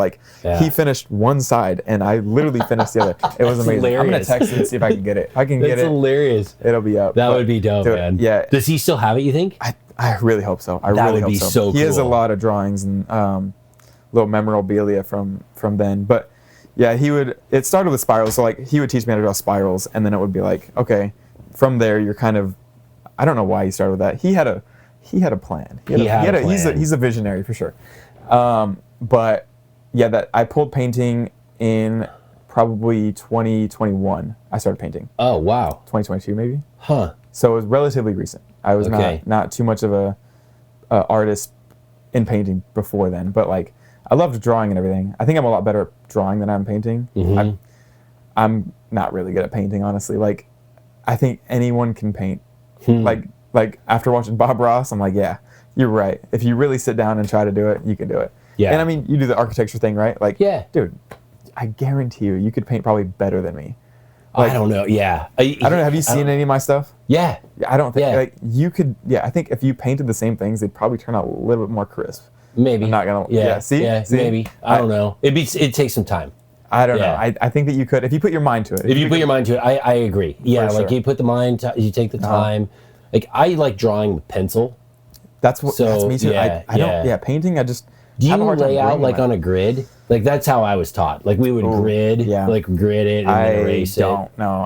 I wasn't really taught by Dude, that's freaking amazing. I didn't take any art classes or anything. Yeah. So it was kind of just I'm very linear that way, because that's how architecture was very, because I drew parts. That's what I was trained to do, is draw. It was pre-CAD. So we were drawing like mechanical parts. So you got to be sharp, super sharp, straight lines, rulers, curves. You know, like line weight quality was a big deal. Yeah. So then when I went to art classes, I was like, "What is this?" You know, it was like it was so challenging to translate that over. You know, art classes are interesting because it's like, how do you teach art? Like, art is subjective, but it was not good. I will tell you, like my art teacher. Not good, you know. Like, oh yeah, terrible. Yeah, it just, like, what did he teach? I was like, and I even sometimes go back to even like my architecture teaching classes. Like what did I teach? You taught architecture? I didn't teach architecture. Oh, I thought you said. I'm just thinking about the teachers that taught that class. What have you done at this point? Yeah, no, it was so much fun. Like I loved taking architecture classes. Like those were really interesting. That was on my mind. I wanted to do that. It's like as a creative person, it's super fun. But then you get into the dark side of architecture, and you're just like, kill me now. Like it's just the dark, which is like you're not gonna do all the fun design stuff. Like that is a quarter of 1% of the population gets to do that fun shit. I see. So you just like forget, but maybe that's where I like screwed up and be like, just go back to having that confidence and being like, well, I'm going to be that quarter of 1%, you know? Yeah. You know, and instead of just take the risk. Yeah. Because but is it worth devoting all of your time and energy to do that? Yeah. Because there are other industries, like there's the forestry industry, there's cycling, there's all this other stuff you could jump into and try to be that top 1% or quarter of 1% or whatever. But like, so that's what, for me at least, I don't know if you struggle with that, but like, I think there's just too many things to do. Well, that's a rough thing, dude. When and that's the best part is like because I'm kind of a jack of all trades. So I'm pretty decent at a bunch of different stuff. And that's usually, but I'm intrigued to learn how to do it. And that's usually good enough. Yeah. Whether or not like, it's not my passion, you know, and that's where like bicycles, I don't know, like I just love bicycles, but I don't think I want to do that as a career because then that ruins the fun part of the hobby. You know? That's like a cooking for me. I love cooking, but no way I'm opening a restaurant. No, there's no way. Or being a chef or whatever. No, I mean, you watch those guys, like the grind is insanity. Yeah. You know? Yeah. Is there anything would you say that you are a master of or that you're trying to be a master of?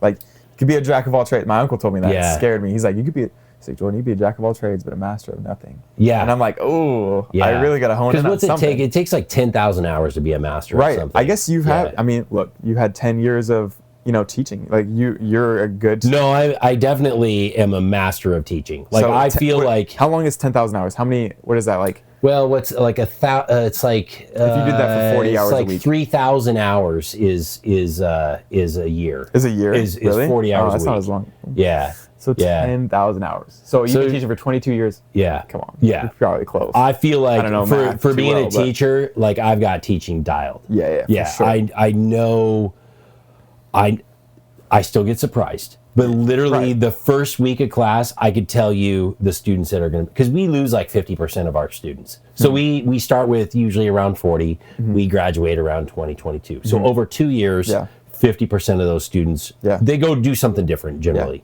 Yeah. And a lot of the things with why they get out of what we're doing is they don't like the weather. Because we go out in wet, cold weather, it's miserable. But that's part of the job, dude. That's the cool part of the job. To me, at least. And I'm sure to you too. It is, yeah. But maybe there's other parts in the industry that you could do. But that's like, but getting out that's what they wash out about. Yeah. Because I was talking to a logger the other day, and he's like, they were talking about his buddy was hiring these kids, and he's like, these kids are going to be great because they're hunters and they like being out in the woods. And this logger's hilarious because he's like, when I hear people say they like being in the woods, that generally means they don't like being in the woods. And I'm like, I understand that too, because like I'm in the woods a bunch, and like my wife loves to backpack. Yeah. Me, I like the idea of backpacking, but sleeping in the dirt again, like I did that a bunch as a firefighter. I have almost zero desire to go do it anymore, you know? I know. But like go out there, I see what you're saying. Sleep terribly on this like half-inch mat, you know, and it's just like, it's not worth it. It's not fun, man. I'm like, I want to sleep good. You do want to sleep. It sounds so good, but it's not. I want to be warm. I want to be cozy. Is there like, so how how many more years do you think you'll teach? Maybe 5. 5 more years? Yeah, 5 more years. Then you're gonna start a podcast. I'm gonna start something different, man. Start something different. I literally like. I don't know what it's gonna be, but it's brewing though. It's brewing. There's brewing, and it's gonna be like big. I feel like I feel like we're just gonna move to Europe. Oh yeah, like that's kind of my goal is to move to Italy. We'll have to do at least a podcast a year. Yeah, so up until then, we'll see where we're at. You'll see we'll see what the arc looks like. Be cool. Yeah, that'd be cool. But my sister's like, dude, you should just start filming videos just sharing your experiences and stuff. And that's where I'm just like, I just don't do it, and I should, of just talking about what we're doing.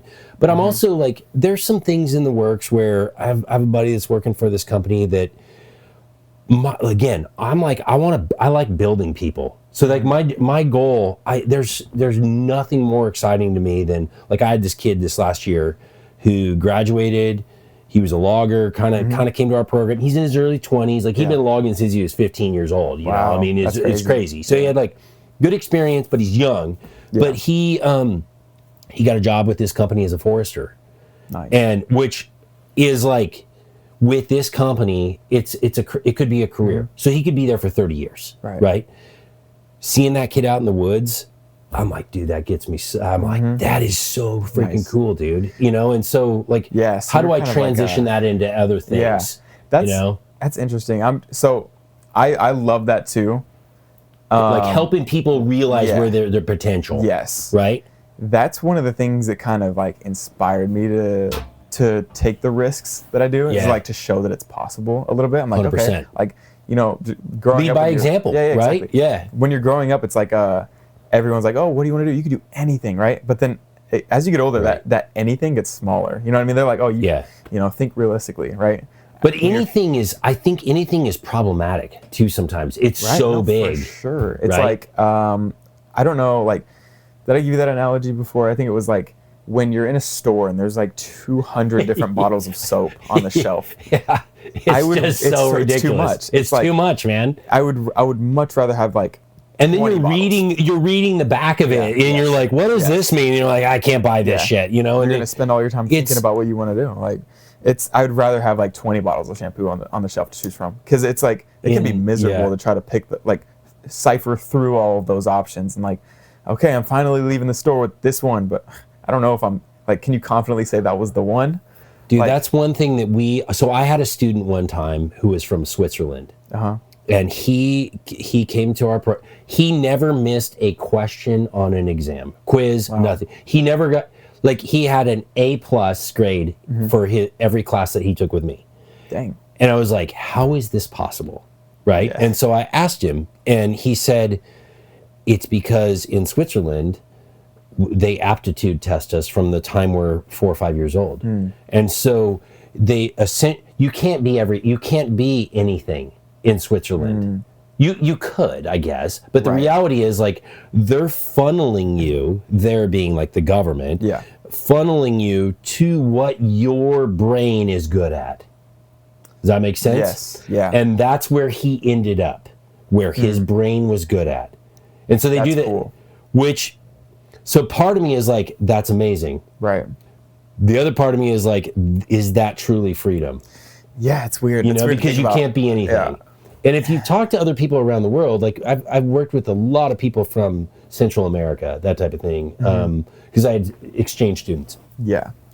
And you would ask them, what do you want to be when you grow up? And they're like, well, I'm going to be what my mom is, because that's as far as they could envision.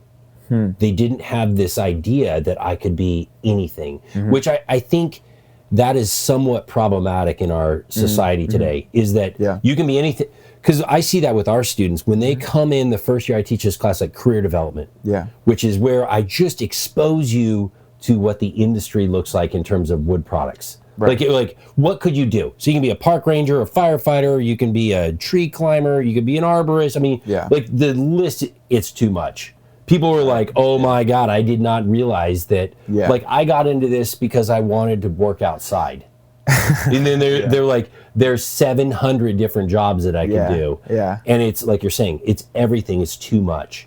And so if you aptitude tested somebody out of that, you could kind of figure out, of those 700 things, you'd be good at these 12. Yeah. Which 12 is much easier to digest. 12 might be still too much, right? Yeah, for sure. Depending on the person. I watch that with our daughter. I'm like, what do you want to do? And she's like, I don't know. And so for me, I'm like, as a teacher, that's a hard thing to figure out. Because I still don't know what I want to do. But I picked something and then I got good at it. And then now once you get so good at it, you're like, it's not as much of a challenge as it used to be. Yeah. And so then you start going, okay, I still need to be challenged. So then I got to find this new thing, that's going to be challenging. It's weird because once you get to a certain goal, you're not even happy about achieving the goal. You're just kind of looking at the next goal. You're like, I need something else. Which is amazing thing for goal-oriented people, right? Sure. So maybe that's what we got to be teaching people. How do you be a goal-oriented person which achieves that goal and then says, all right, what's next?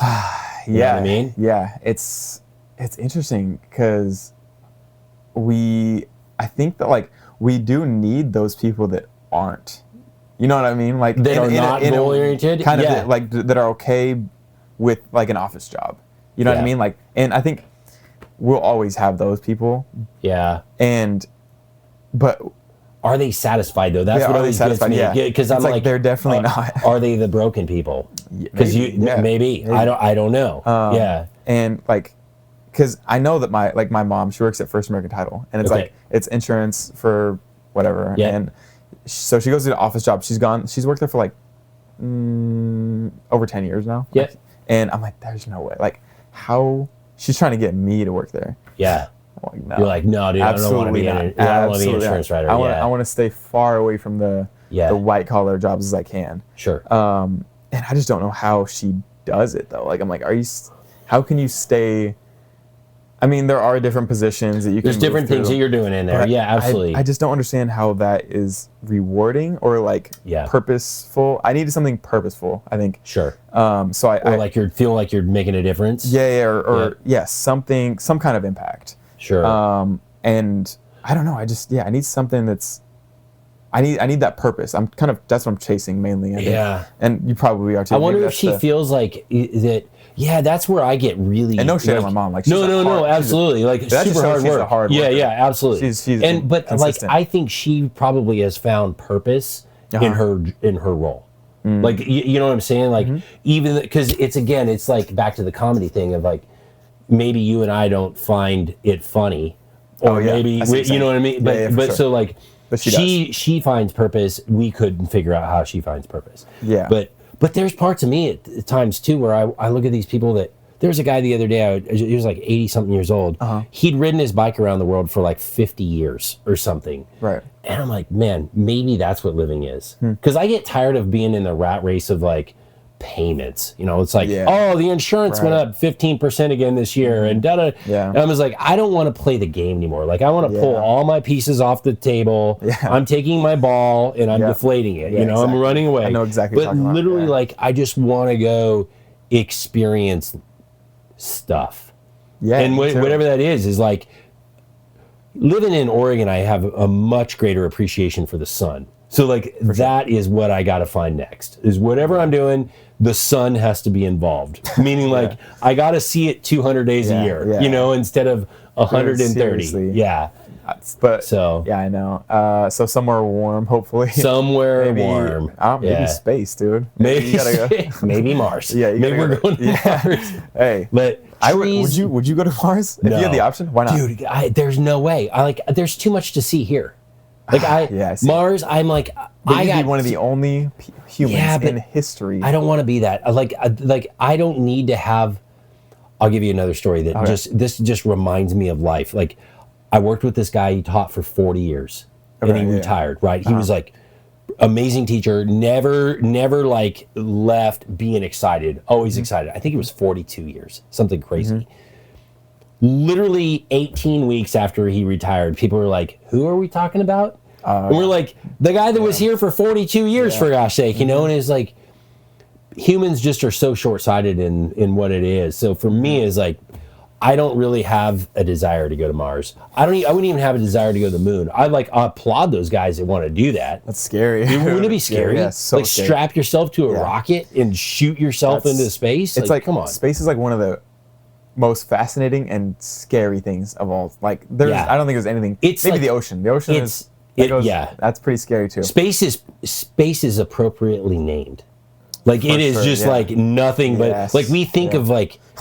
I mean, that is a class that if I would recommend for everybody is to take an astronomy class. Yeah, for sure. So I took this astronomy class from this professor from UC Berkeley. This dude was just amazing. We had what do they call those? They call them, it's not a solarium, but it's like you go into this room and it's basically they can emulate the stars inside this room. Planetarium. Yeah, planetarium. Yeah. So amazing. Cool. So cool. And this was like my insight into where I needed to learn how to study, because we would go in and he would be like, we'd have to memorize. Like what we did in that class was we looked at all the different constellations and then the stars that were within the constellations, and like you would have to memorize the sky. Like that would be the exam. He would have like the winter sky at such and such a latitude, and you'd have to draw the constellation of like,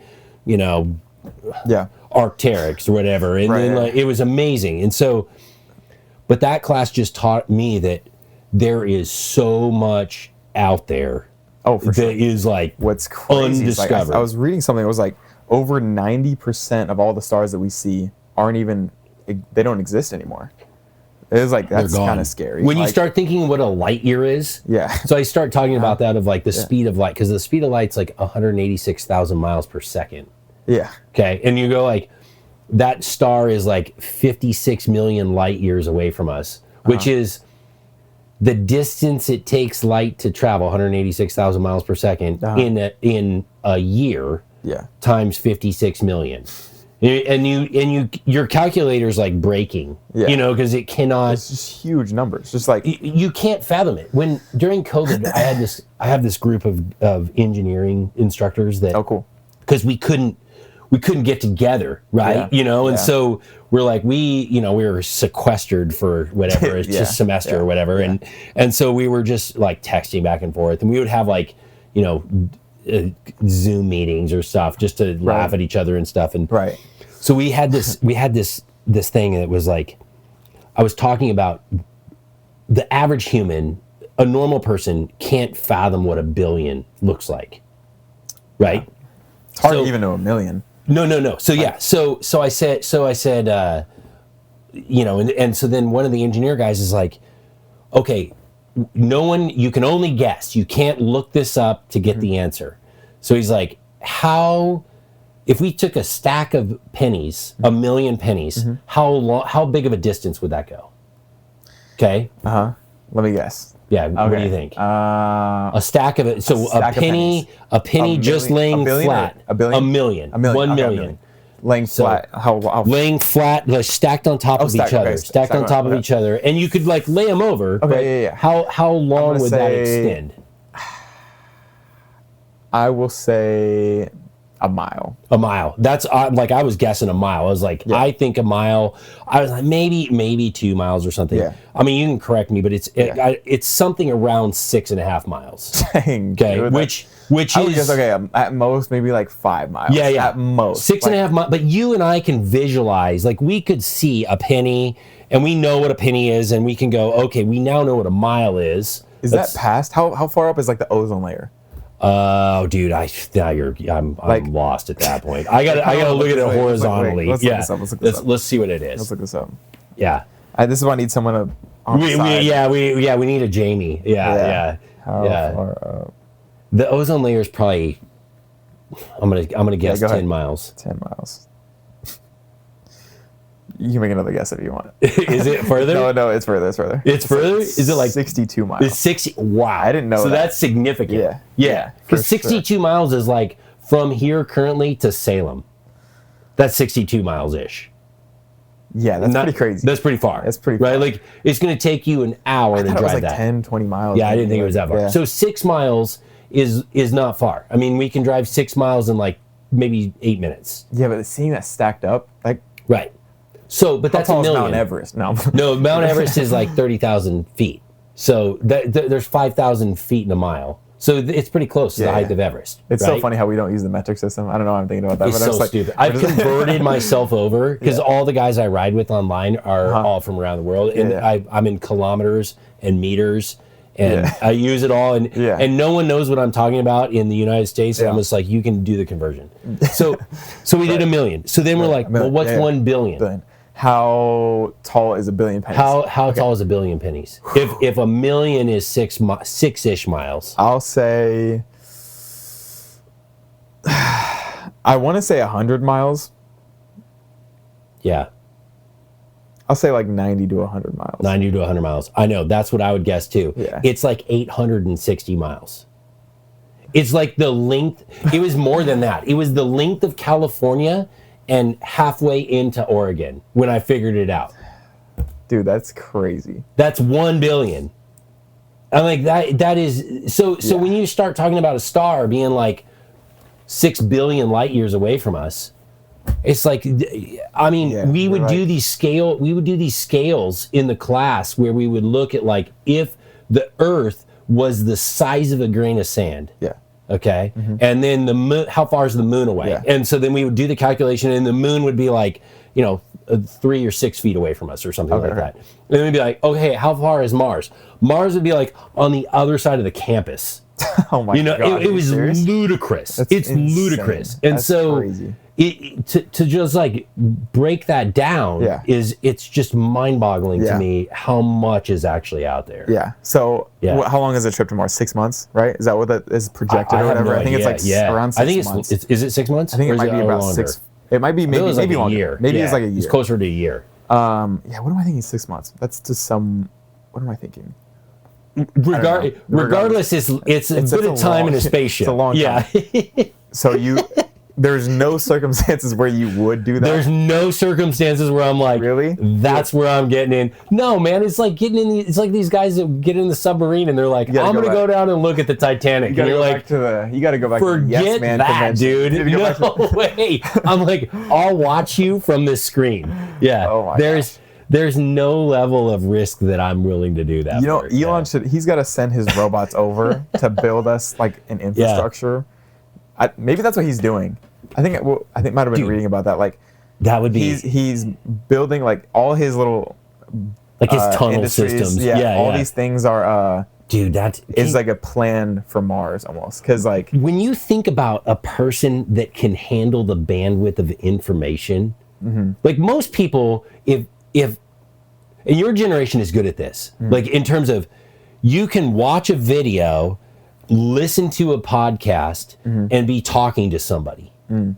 Like this multitasking. You're probably not doing all those things well, right? But you're still capable of doing it. Me, I have a hard. If you're talking to me, I cannot write something. Oh, I see. Like like multitasking is just not possible for me. Like my brain is too linear that way. Yeah.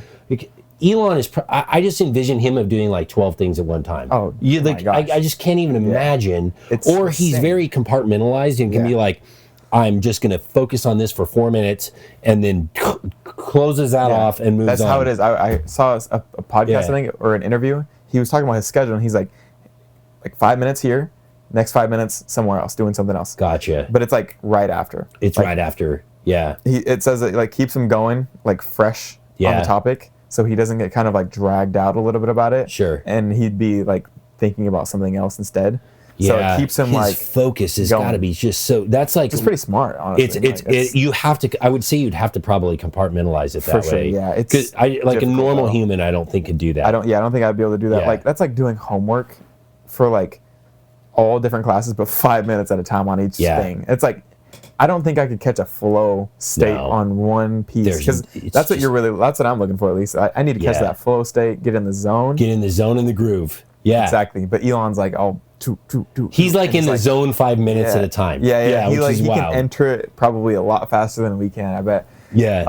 But you're right. I think that's what his industries are. If you look at all of his industries, they're all linked. Like you got the robots. Once they figure out how to build stuff, it's like you could send a rocket ship full of them to Mars. Which would be the way to do it. For sure. Right? Yeah. Exactly. Just be like, you guys set it up.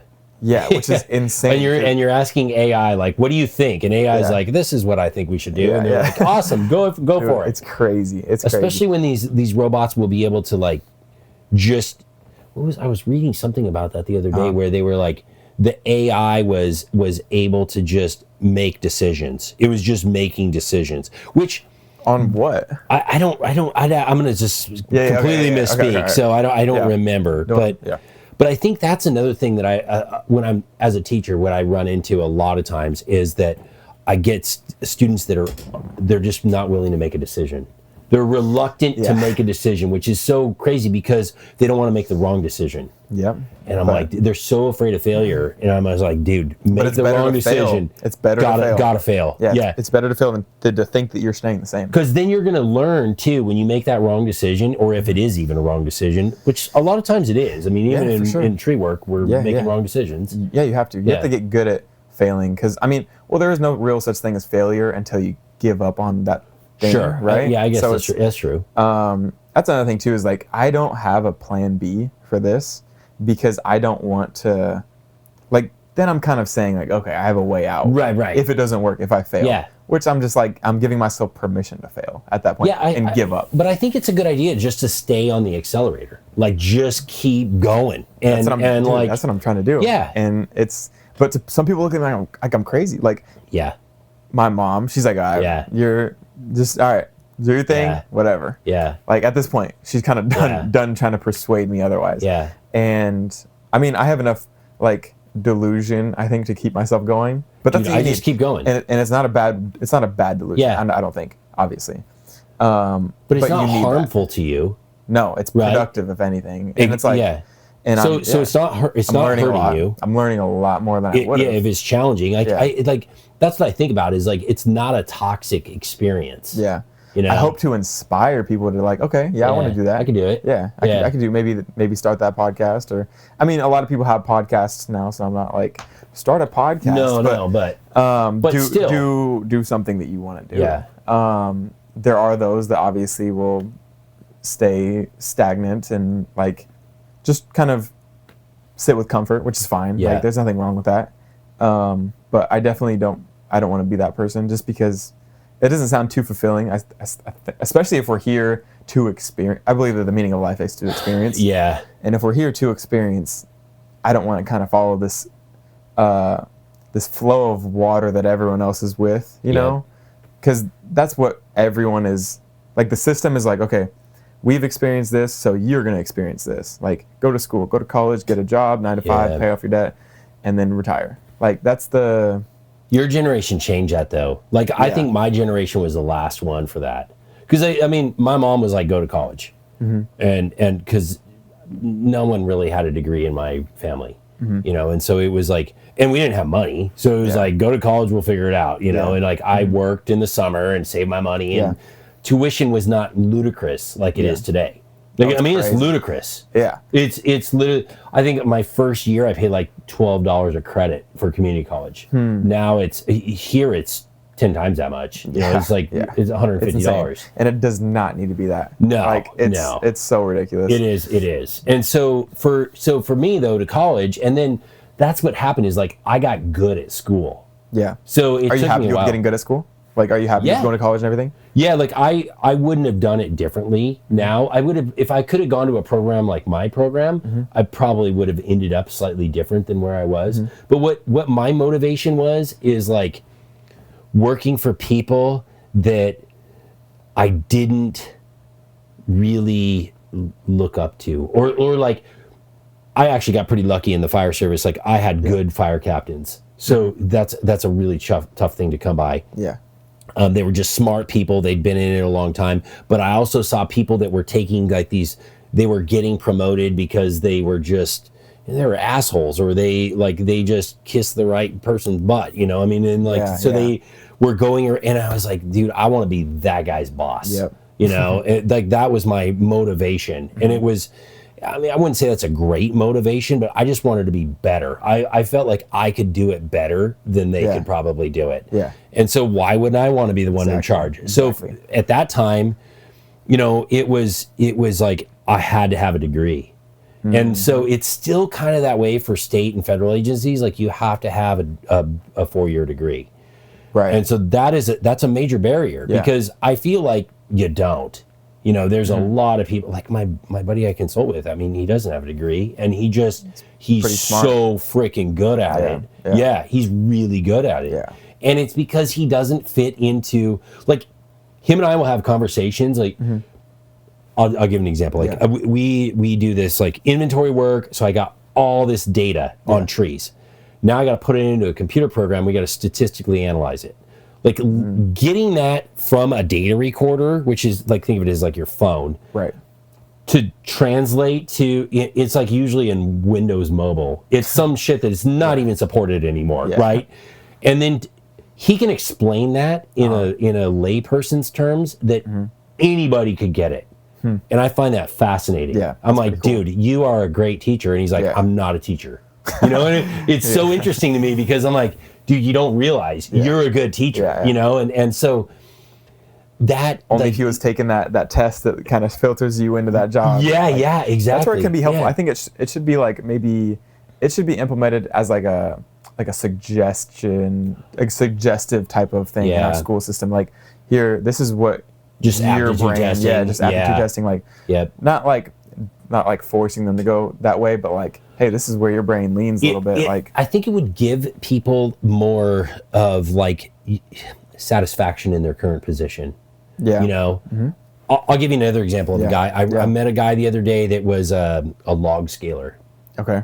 No education, like high school education. His dad was a log scaler. Everyone you've just referenced is the last week. It's like, like you've had all these conversations in the last 7 days. It's really crazy to me, you know, and that's, I think, the best part is like you just meet all these different people. And that's the best part of life. Yep, I agree. So I meet this guy. He's been a log scaler for 30 years. Okay. Right? And we're looking at logs. So what a log scaler does is basically they're a third party. So you have somebody that's selling a log. Okay. A sawmill is going to buy this log. Yeah.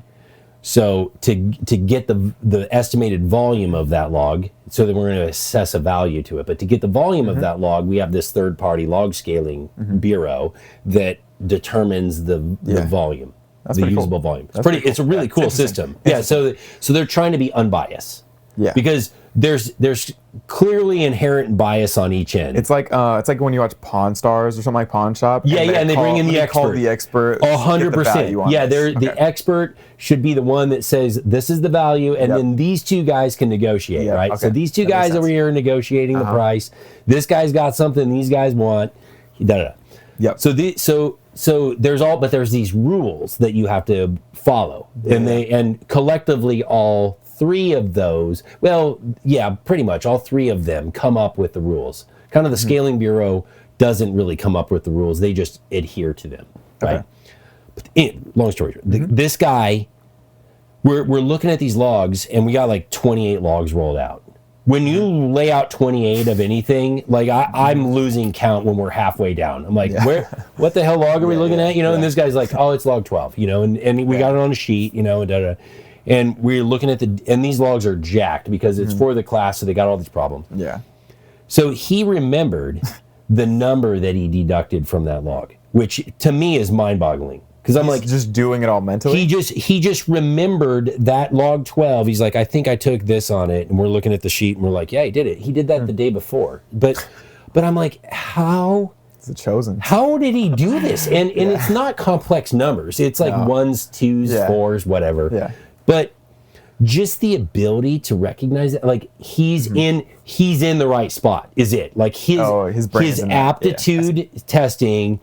Led him to be this thing, and he's good at it, and he finds purpose and meaningfulness. Like me, I would not, but he does. Yeah, and I think that's where that would really be helpful. You know, of like if we helped funnel people into, just even into like our daughter's deal of like figuring out, instead of all of this, what's this mean? It's like the AI hack, you know, of like, what would I be good at? Exactly. It's we should ask AI that, to be honest with you. What would I be good at? Like here's all the stuff I'm doing. Yes. Like I should do it. Because I should be like Grok remembers stuff about you, right? You have the super Grok, right? Yeah. You, by the way, before we get into that, I switched completely to Grok because of you, and it has changed my life pretty much. I'm like, wow, isn't it amazing? It's crazy. I will tell you what it does is terrible though. What is like a drawing. So yesterday I was like, here's a logo. I have this logo, and I'm like,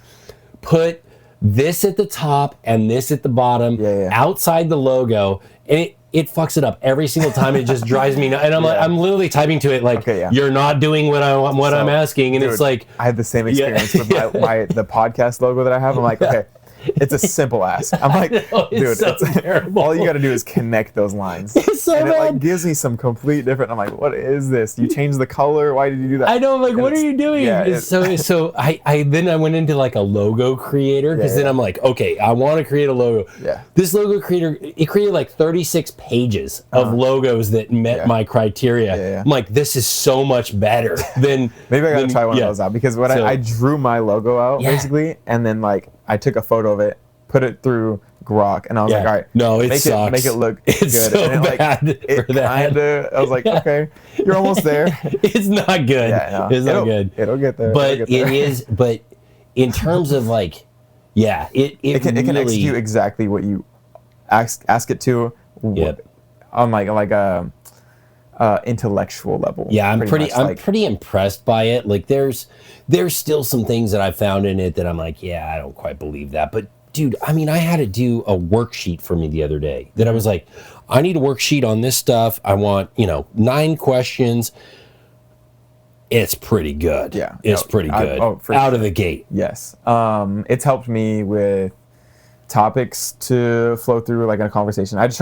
I never go like prepared on a podcast. I usually kind of just take little mental notes of like, we'll probably talk about this. I'll be prepared to talk about this. But yeah, I try to stay spontaneous with the podcast. It'll help me with that. It'll help me with remembering that too. It taught me this like this association strategy to remember things. So like if you had like 10 different words or something, it taught me this way. If I associated the word with something, I'm trying to explain it because it gave me like a visual. It was kind of easier to understand. It helped me remember. Helping you learn. It helped me remember more things in a condensed amount of time, and it was like that was cool. I'm like, okay, really that's awesome. That's what I need right there. And it's weird because a lot of people will look down on AI. Like I'll tell some people I'm like, I'm using AI for this, and they're like, what's wrong with you? Why would you do that? And I'm like, well, I mean, half the people were saying the same thing about iPhone and like YouTube and Google. Like, why are you using that? Like, that's. I don't think people fully understand it, and that's what's very strange. Like, I watch my students now because I tell them the same thing. Like, use AI to write your resume, and they won't do it. They're extremely reluctant to do it. Yeah. And I'm like, these things make your life easier because realistically, I'm back to that goal orientation, right? Of like, if you can write your resume in 4 minutes, then I can go work out for an hour and a half. Exactly. You can keep being productive, dude. And that's what I want to do. My goal is to go work out. Yeah. Like if I can ride my bike is like my escape. Even if it's inside, I still would like to ride my bike an hour and a half to 3 hours a day. Like that's my goal. Yeah. Right? Yeah. So what can I shortcut basically and still get done for sure to be able to do that? And if AI is going to help me do that, without like shorthanding yourself, without making it shitty, because I mean that's really the thing is like it's still got to be quality, and I think so. Why would I not? That's the same thought with me and like scheduling the clips, helping with like maybe captions or hashtags, and anything else it's making your life easier. It's just getting me past that learning curve faster. Yes. Because I don't have anyone else that kind of, especially because I don't have anyone else. Editing. That's what I think holds me back from doing any videos is like the editing part. It's the tedious. Oh, for sure. Well, and I just don't know. Like I mean, I messed with like CapCut and that kind of thing. And I'm like, it's okay. But it's not like. It's not that production level. Because I have this vision of what I want it to look like, and I'm like, to get to that is going to take some time. You know, you have to describe that to me at some point because I'm interested. I could probably help you out with an easy way. Because I mean, all the shortcuts I've going through, like I'm you wanted to do a podcast, that outlining. I can outline what I want to talk about. That's what teaching is. I'll have a topic. I literally you just give me a topic, and I'll say, okay, here's these 6 things. Maybe it's only 4 realistically that we're going to go through, and it's all like outcome and objective driven, because that's how I've been trained. Yeah. So we're looking at like, what's the outcome that you want to achieve with this? And it can be like usually those are pretty big outcomes. Yeah. And then most of the time they're measurable. So that means you can test on them. So I've gone through this whole situation where I've like rechanged all the things I ever asked students to do based upon just assessment. And it's looking at like, what does the industry need? And then how do I get to that? How do I get to that requirement? And it's all through objectives. Yeah. It's all through these like project things. And so then what I started doing is linking, because then people want data that goes with it. And I'm like, I want data too. So I can assess those students, how they're doing that by looking at, well, this question is this objective. And then that objective leads to this outcome. Yeah. And then that outcome leads to this position. Right. So you have this network. Most people don't want to think of it that way though. Yeah. Why not? Why do you think that is? It's too complex. Huh. So and that's what drives me nuts too. I was talking to Brandy about this today, of like systems that we deal with, like biological systems. People will say these are super complex. And I'm like, I do not discredit that they're complex systems. We know very little about them. Yeah. But just because we know very little about them doesn't mean we shouldn't do anything with them. Like we're humans.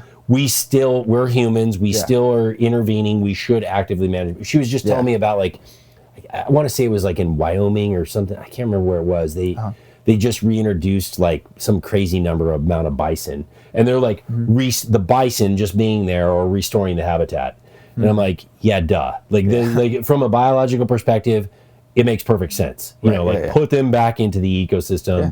You're going to get some outputs that you probably wouldn't have had if you hadn't done that. Right. So the intent is like the complexity of the system. People are just so reluctant to just try something, which is like, just put the bison back out there. It's back to just make a decision. Yes. And if it fails, then you learned from that. Yeah. The bison weren't the right way to go, right? Yep. I think that has to do with maybe patience and that delayed gratification. It does. 100%. You got to be willing to suffer now for the reward later. Yep.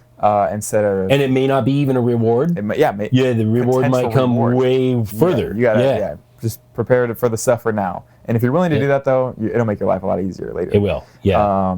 I think that's like with like TikTok too. That takes interesting. Dude, I think that I've never messed with that at all. It's a super instant gratification thing. It's like that's the shorts and stuff. I'll post on there. I sometimes would. They call it doom scrolling, or you just catching this. You go forever, and you can't stop. Yeah, I know. Weird. It's like, addictive. Isn't it addictive? It's so crazy bad, dude. I'll sit in bed sometimes and like I preach against it, but dude, there was this one. I had a day off, and I was on this phone for like 4 or 5 hours. Just you ever look at your phone and you're like usage? You're like, oh my god. You look at the graph. You're like, this is terrible. And then you also need like it's like the best way I could describe it is like like post nut clarity is. Like that like you're like, oh, what? I know. Like what is this, right? Yeah. And so after I'm like, what did I just do? I need to go take a shower. I need to go on a walk or something, eat some granola or something like. It's so crazy how humans learn. It's weird. Like, there's times where I'm like, I need to go to bed right now. Like I'm tired. I'm going to bed. Yeah. I'll be up 2 hours later. I'm like, what am I doing? I'm like, I'm such an idiot. Just go to bed. I know what you're talking about. Yeah. Once you get in the flow, like I was in the zone, dude. I was in the zone. And it's not a good feeling to have. But I think it's weird because with what I'm like, I'm always trying to retain new maybe information about what's going on in the world or something like that, just to be able to talk about it or like form different opinions on certain different situations or problems. Like I think that's an important way to go. Yeah, for sure. I'm not like looking at it because I want to stir some stuff up with my family members on Thanksgiving, but like I just want to know so I can figure out how I would problem solve this, so I can kind of talk about maybe a philosophy in it on the podcast, or if that makes sense. But I'll catch myself in a unproductive doom scroll doing it. Because like I feel like I do need TikTok. I do need TikTok to some degree. Like I needed it to post, right? Yeah, you needed to post. I needed to post. Yeah. Otherwise, it's like I'm just trying to maximize off the industry. It's a whole untapped market, which I just Facebook. I need to start posting on. Are you on Facebook? Yeah, we got so I'm on Facebook for only 2 reasons. One is like communicating with That's family. what I say about TikTok. Yeah, but yeah. And then right. I'm on Messenger because all of my I'm on these chat groups with these guys that I ride with, and so we post just to keep in the loop, random shit in there, keep in contact. Yeah, but I like getting stuck in that. And then I'm on Marketplace, because I'm always buying and selling stuff, and it's just like crazy. Yeah. Dude, I used to sell stuff on eBay and Craigslist. Mm-hmm. Like I've been on eBay for 23 years, something ridiculous. Yeah. Just buying and selling stuff. I used to love it. It's not as much fun anymore. But I try to stay away from it because I could scroll on this all day. You're looking at stuff. Oh, that's cool. Yeah. Like you see, I'm in this consumer ridiculousness. Yeah, but you see, it's intimate consumerism. It's like look at their house. Like that's an see how point. I never really paid attention. Well, I feel like I look at that if it's like a couch or something. I'm looking at the surrounding. Like what environment it's in. Couch would be pretty. Yeah, it's gonna have to be right. Yeah, or like like I don't know, some like a T-shirt or something like that. Like, what does the carpet look like in this? Like how well groomed are you? No, I guess it's true. Yeah. But I try to stay away from that because I could scroll on that all day. Same with TikTok. Same with YouTube, and Instagram has Reels too. That's I haven't hard messed with that either. But Facebook also has Reels. They just added that, I think, and so that's a new untapped market for me. I'm like thinking about doing it, but I don't know if can you upload. So if you did a short in YouTube, could you just put it into Facebook and Instagram like no problem? Like it's already done. Yeah. So there's the AI thing I use. If we're talking about the same thing, like are you talking about like just a one click and it goes all? Yeah, one click goes all. So that's the AI system I use. It's that's pretty cool. Basically, I'll connect all my socials to it. Yeah. And then I schedule it like 7 a.m. for this clip. Or for all the clips maybe, and then these clips will be 8 a.m. or whatever time I want to do it. Yeah. And I just hit one click, and it gives me a calendar. It's really cool, and I can see every clip that's uploaded that day, and if it's successfully published, or if it got one of my clips got taken down. Really? Yesterday, I was just talking about my experience. Is it on YouTube that it got taken down? It was on Instagram that got taken down. Everything else is cool, but it was. And I'm sure I'm gonna clip this too. I'm gonna say the same thing again. Yeah. I was just talking about. It wasn't even bad. I was talking about Theo Vaughn. I was talking about my first experience meeting him. Interesting. And it was weird because it was saying that the reviewer that took it down was Theo Vaughn, and I was like, "There's no way." There's no way. AI tracked me down because it heard me say Theo Vaughn, and it was like, "Oh, maybe you're saying something negative about him." Or something like that. So it was only Instagram. And basically, I mean, the story was like I met him after one of his shows, and like the first interaction, he came up, we hugged for a bit long. I actually watched this clip. Yeah. So that's the clip that got taken down. Yeah. We hugged for a little bit long. Like I was like, okay, hey, we're two grown men. Yeah. and he said it was like 6 seconds or something. Yeah, it was a long time for hugging. Was it just like?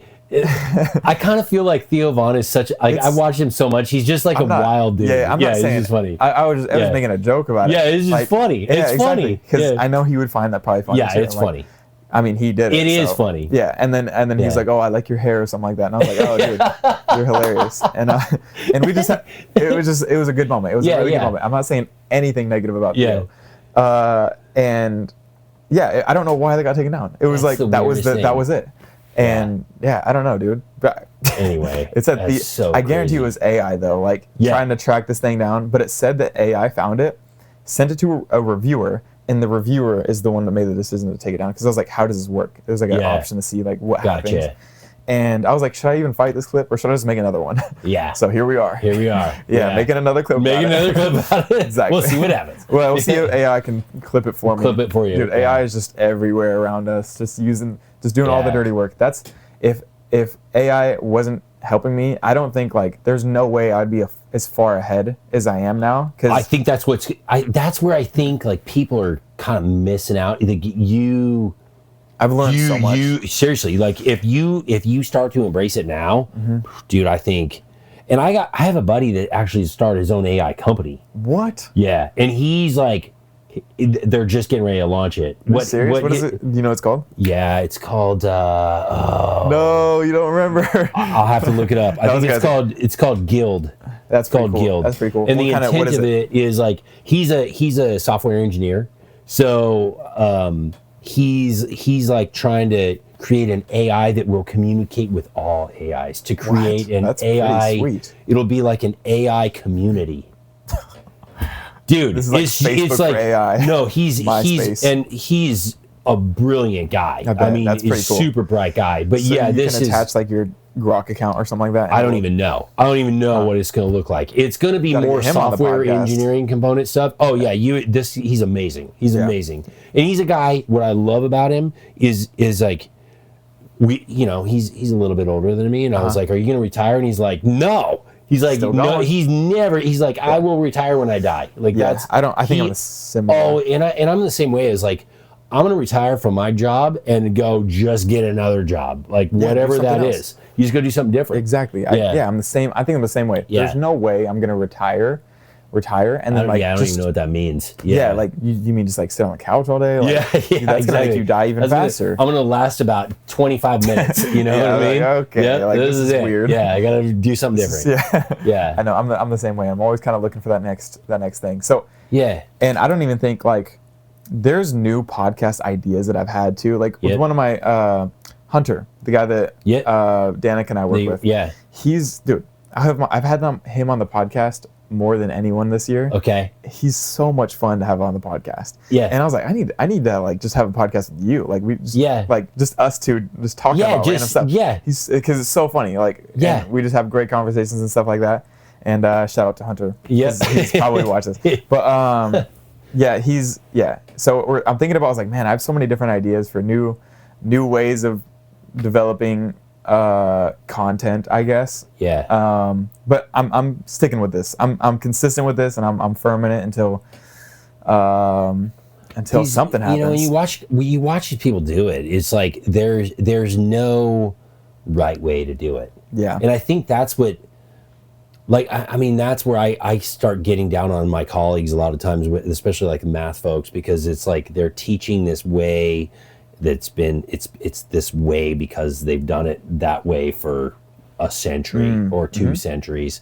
And I'm like, no, you gotta like think outside the box here a little bit, like be with the times, and or like you solve an equation and it's the answer, and I'm like, rarely in life is that like one answer. Right. Well, that's the case with like the school system and like certain 9 to 5 jobs. Yeah. Like, I mean, they're probably going to be taken up, like my mom's job probably going to be taken by AI in the next like 10 years. It could be. I had a conversation. I ride with another guy that is like deep into AI, and he is doing more like international law stuff. Ooh, that's cool. Big dollars. Like things like like $1 million contracts, you know, of like just trying to negotiate like a patent or something like that. And it's because the lawyers are making like $1,500 an hour, you know, just crazy numbers, right? And so they're trying to like truncate that to make it not $1 million, but $500,000. And can AI do most of this stuff? Yeah. And he's like, we are so far. He's like, in 5 years, we're not going to be there. That's insane. But yeah, sorry, I was making sure it was still going. You're all good, dude. We're good. Yeah, I know. The last thing we want is a dead mic or something. Yeah, I know. Yeah. Again. Yeah. Let's see. No, I think that's skepticism is something that should be encouraged. Now we need like there's a class that I'm gonna take. It's next up on the lineup for me on the Pinkerton Academy. What's it called? And it's called Skepticism 101. Okay. And it's basically like just talking about that. I don't know all the details. I haven't taken it yet. Yeah, it'd be interesting to hear when that comes out, because that's where. So like, look at like Pinkerton Academy. Yeah, that's where you're getting access to incredibly intelligent people. You're getting vetted curriculum. Yeah. So like it's going to change, and it's not expensive. Right. Yeah. And you're learning at your rate. Yeah. Like, what's the incentive to go to a 4-year institution at this point? Exactly. Once that becomes like accredited, or like once you are able to get like a degree from that, because that's what he's pushing for. He's like, all right, we're gonna make this like a real thing. Which like to me, I don't even know what that means. Like accredited. Like I mean, my program's accredited, and we go through a tedious perspective of like. a self-analysis. We have visitation. I mean, it's in depth. I'm like, what does that get us? Because it's the same thing. Like when I got my degree, I went through all the stuff. I'm worried about my GPA. I'm worried about the classes that I'm taking. I'm worried about checking all these boxes. As soon as I graduate, I get a piece of paper that says, I'm valid. I got this. No one ever asked me anything other than, do you have that? Yeah. And I've never seen it in my industry in an interview. Other than if I was wanting, like, if we're hiring a teacher that's going to teach, a tree and shrub identification class, what grade did they get in that class? And you're like, oh, they got a B. Well, they're probably okay. Or but if they failed it, you're like, it may not be the thing for them. So for sure, that's where we put all this effort and emphasis on. And the same thing, like my master's degree, I did all this work on a topic that literally 25 people in the world cared about. 25. I mean, no one cared. No one cared, realistically. We put it through publication, like with the rigors of doing that. We're talking thousands of hours of data and information analysis. Right. No one cares. Yeah, really. No one cares. And does it matter too? Does it matter? I don't know. Yeah. Like, what does matter really? That's what it really comes down to, is like, what does really matter? So I get in some ways, like college, like for you, it was pretty necessary for what you're doing. Like, and if you're gonna go be a lawyer or a doctor or maybe something like that, like I don't know, man. I think like if you learned how you learn and you can just know, like you could just continue to build that character. I don't know that. Do you think the current like system that we have, like, of course it can be changed, it can be like innovated in certain ways. Like, do you think the current system is like a scam? Oh yeah, a scam might be. Because I think of a scam as like a Ponzi scheme or something like that. Well, with the tuition being so high, right? Oh, dude, like, yeah, totally. But I do think there's outcome from higher education, and some people benefit from that, like in terms of the methodology that you go through, because it is tedious to navigate. So the methodology of navigating the classes, like building my master's program, was a freaking nightmare. It literally like took me weeks, because you would go in and look at the catalog, and I have a student that's actually doing this now at OSU, and he's like, I look at the catalog and there's all these classes in there, they're never taught. They're just on the books. No one teaches them. They haven't been taught. So they're just being funded for no reason, pretty much, yeah? Or there's not even the class hasn't been taught for 10 years. They just keep it on the books because it might have been taught. It was something they did 10 years ago or 12 years ago. Let's say let's say there's like a new class coming in. Like, do they just pick a professor to close to it, or? So that it becomes challenging. So when you change a program, and programs change relatively slowly, unless you're doing something like cybersecurity, for example, right? That's gonna change pretty drastic. Like every couple years, it's gonna have a new iteration, right? Forestry, we don't change all that much, but what we do lose is our identity. So 20 years ago, the term forestry was bad. Like it had a negative connotation because it was associated directly with logging. Oh, interesting. So it's like you're not doing good for the environment. Yeah, you're like, you're pillaging the environment essentially. Yeah. Okay. So we switched. Now we call it natural resources. Did anything change in it? No. I mean, people's maybe feelings. a little bit. Yeah, and then it became. So then the industry still existed. People still built stuff out of wood. Right. For sure. Yeah, I mean everywhere. So it just is this. That is kind of a scam. In that, like, the idea just changes the name.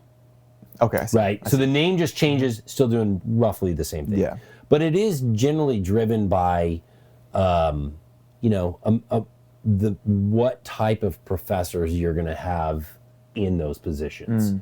Because they have a specialty. Yeah. And so when you get to a university, some universities are what they call publish or perish. So those professors have to produce generally 3 peer-reviewed papers per year. Okay, that's interesting. That's a lot. Yeah, it's a lot. They're not teaching the classes. They probably will teach 1 class per year. especially when you get to big universities like Yale or Berkeley or something along those lines. That professor teaches one class per year. Graduate students teach all of the other courses. So you're learning from a graduate student, which would have been somebody just doing their work underneath. That's why I never pursued my PhD for forestry. It would have been a 5-year commitment, and it would probably cost me $150,000. It would at least cost me $100,000. That's pretty crazy. Yeah, I think that's another thing. It's so crazy that we're like, these prices are being put upon like 18-year-olds, you know? No, it's nuts. That's a travesty. Yeah. And then like for me, so I had to take student loans when I was to do my bachelor's degree. Right. And and at those times it was like probably $5,000 a year, something like that. Now those degrees are $25,000, $30,000, but if $5,000 a year, maybe not quite that much, but we'll say $15,000 in tuition. Okay. So it's 3 times as much. When I was going through that, I had to take a loan, and it was not subsidized. Yeah. So I accrued the interest. In 3 years, that interest exceeded the loan that I took. Which is insanity. Yeah. It's just these horrible interest rate loans, in which no one, like me, I was like, I'm just going to school. Yeah. So it wasn't until I got out of school, you know, and then I met Brandy, and she's luckily a financially smart person. And so we paid off my student loans, but she was like, this is insane. Your $5,000 loan, it was like $5,200 in interest. So it can be a scam, pretty much. Oh, that's a scam. That's like terrible. So you're signing you're basically like, it's worse than a credit card. Yeah, that's insane. You know, that's crazy. Yeah, it is. It's terrible. Wild, especially with a lot of these tuitions being like $300,000. Like that's doctors, dentists. Like, I mean, dentists are nuts. Yeah. A dentist probably has $500,000 in student loan debt. I don't know that they will ever pay it off. Yeah, right. How can That's like. It's going to your grave. That's going with you. Yeah, it's crazy town. And that system has to be adjusted. For sure. Yeah. I want to go back to the topic with thought that was interesting with the AI, like using. I don't think the AI is like. Well, what do you think? Yeah, what do you using think? resources? Yeah, using resources. I think it's using resources, but I don't know that it is at such an exorbitant rate that we're going to be in trouble. I don't think so either. I agree with that. Maybe it is using resources. Yes, I mean obviously it's using resources, but I think that media companies maybe will fearmonger people into thinking that they are to like maybe redirect their attention and where they want them to. Act this way, feel this way, go push this agenda. You know what I mean? Like whatever that may be. I'm sure if we thought about it, we could probably figure out what their political movement is. But what's insane to me? I just thought about this the other day because we lost internet for a day, and I was like, "What happened?" A guy literally drove a fence post. He was putting in a fence, and he put a fence post through the fiber optic line, right?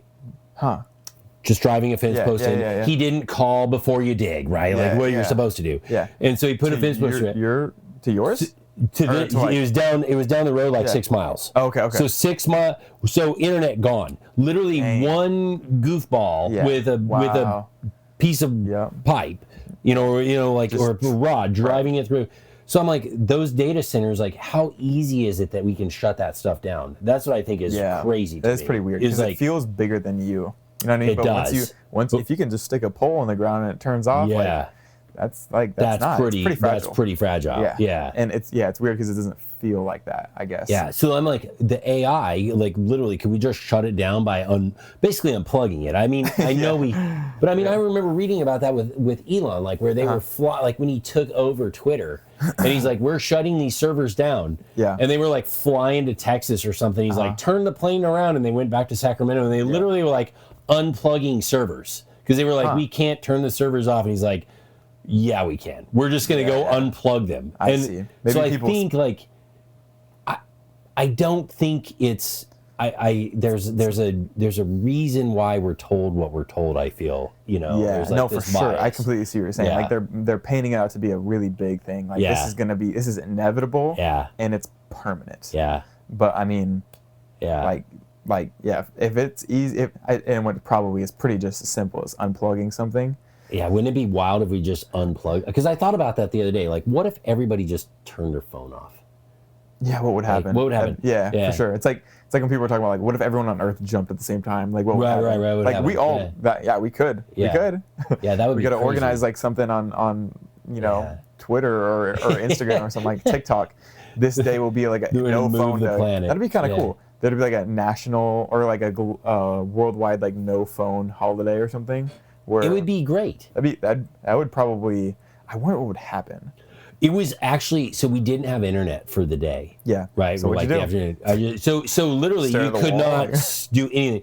So it was like working on puzzle. We're like solving the problems of the house. Like it was just, it caused this focus to be different than being able to have the internet. And like for us, internet was like, because we don't have television. So it was like, there's no media, which was amazing. Oh yeah, for sure. And then it's you like think a good about cleanse. using it, and you're like, oh no, yeah, you can't do it. Can't do it. Yeah. So it is a good cleanse. Oh, I think that's critical for sure. That's why I think camping can be important, dude.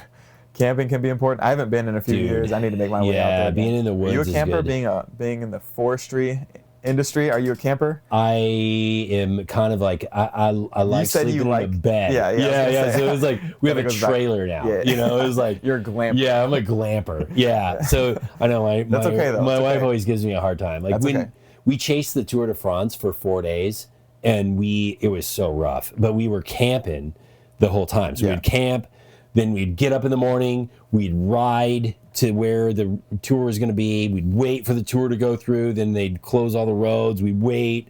Then we'd ride again. And we did that like 4 days in a row. And I remember looking at her like the one morning, because we'd be sleeping like 3 or 4 hours, Wow, yeah. And we were just so exhausted. I was like, we're too old for this crap, dude. Like this is just, it's just Boy, that is not what David Goggins would say. That is not all about suck. He is like, in his 50s. And would smoke you, bro. He'd still do it, dude. He would. He's like a different human, man. Yeah. No, he's. What if he was just trying to show you that it was possible, though? Oh no, I know it's possible. Yeah. Like that's where I think we just get comfortable.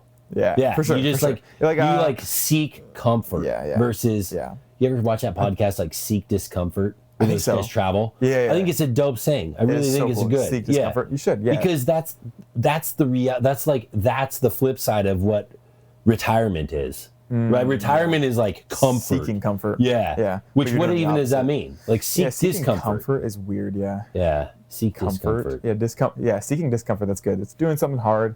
It's going through the challenging. Yeah. It's weird because you think about like, all right, so. Are you afraid of death? There we go. We're back to it. There we go. I am not. Okay. But I'm not I'm not like I'm more of a spiritual person, but I'm not religious, so to speak. Yeah, right. So, and I've seen specifically this year a lot of death, and I mean, death is, especially like, it just sucks. Like it sucks. But I feel like there's more out there, and so there was a book that I read. This is another book that kind of changed my life. It's called The Holographic Universe. Okay. And it was written 30 years ago, probably something like that. And it really talks about like interconnectedness. It talks about a lot of different things in this book. It's a very good book to give like yourself, like as a human, the ability to we don't give ourselves enough credit for the power that we possess energetically. Yeah. That's a lot of what the book is about. Okay. So it's people like solving, like they've got stage 4 cancer, and they just envision the cancer leaving their body, and they can do it. Oh, I see. Like stuff like this. It's just like manifestation stuff. There's some of that. Yeah. So that book kind of helped me like figure out, and then there also is like, it's a spirit journey, maybe. So that's kind of where my mindset is that life is this spirit journey, and we're a soul that is like, and in this book they talk about specifically like the souls that want to learn the most, that are far enough along the journey, are the ones that have given up their own functional ability. So it would be somebody that's like confined to a wheelchair, or somebody that has like some mental disability. that would be a soul that, because what they're like the ultimate teacher, because they're teaching another soul how to be empathetic or how to be caring and compassionate. Yeah. You see what I mean? Yeah. So like, so that's what doesn't scare me about death. What does like bother me is like leaving the people you love.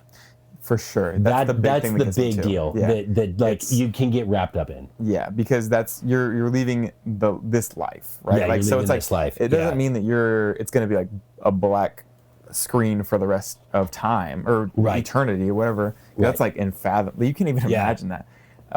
But it's like the fact that you're not going to be able to experience right now anymore. Like you're not going to be able to.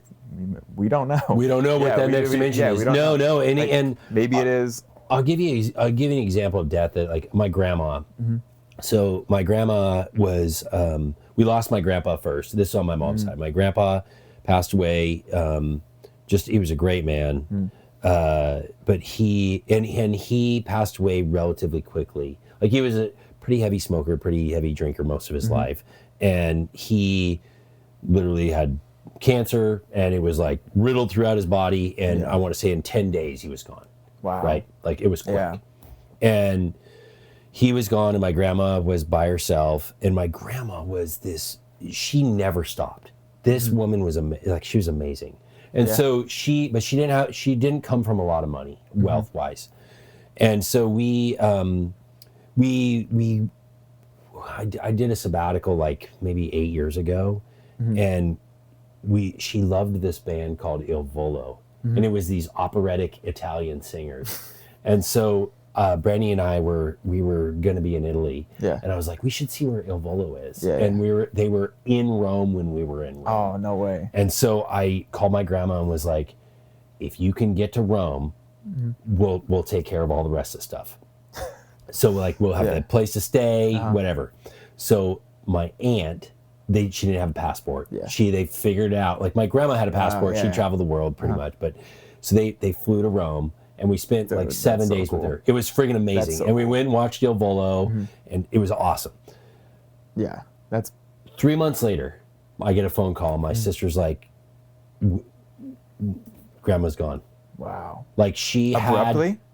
Like gone like that. She went she was a crafter. So she did like paint. She did like a lot of painting of like, they called it toll painting. Okay. Which toll painting is like designs and shapes and stuff on like a stool or, and it's usually very creative artsy type stuff, but it's usually done with like a ball on the end of a needle.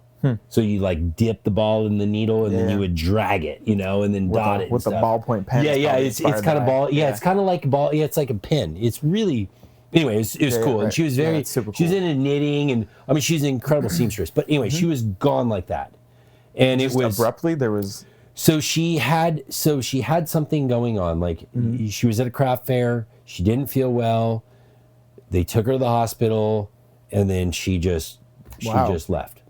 And I wasn't there to observe it, but like all of her family was there. Yeah. And I kind of feel like the way that she left, like she saw her life and saw what her life would be if she stayed, and she said, "See ya," And I'm like, because I watch people that will battle cancer or something for 2 or 4 years or whatever, like, and some people can get through it, but the reality is like I think.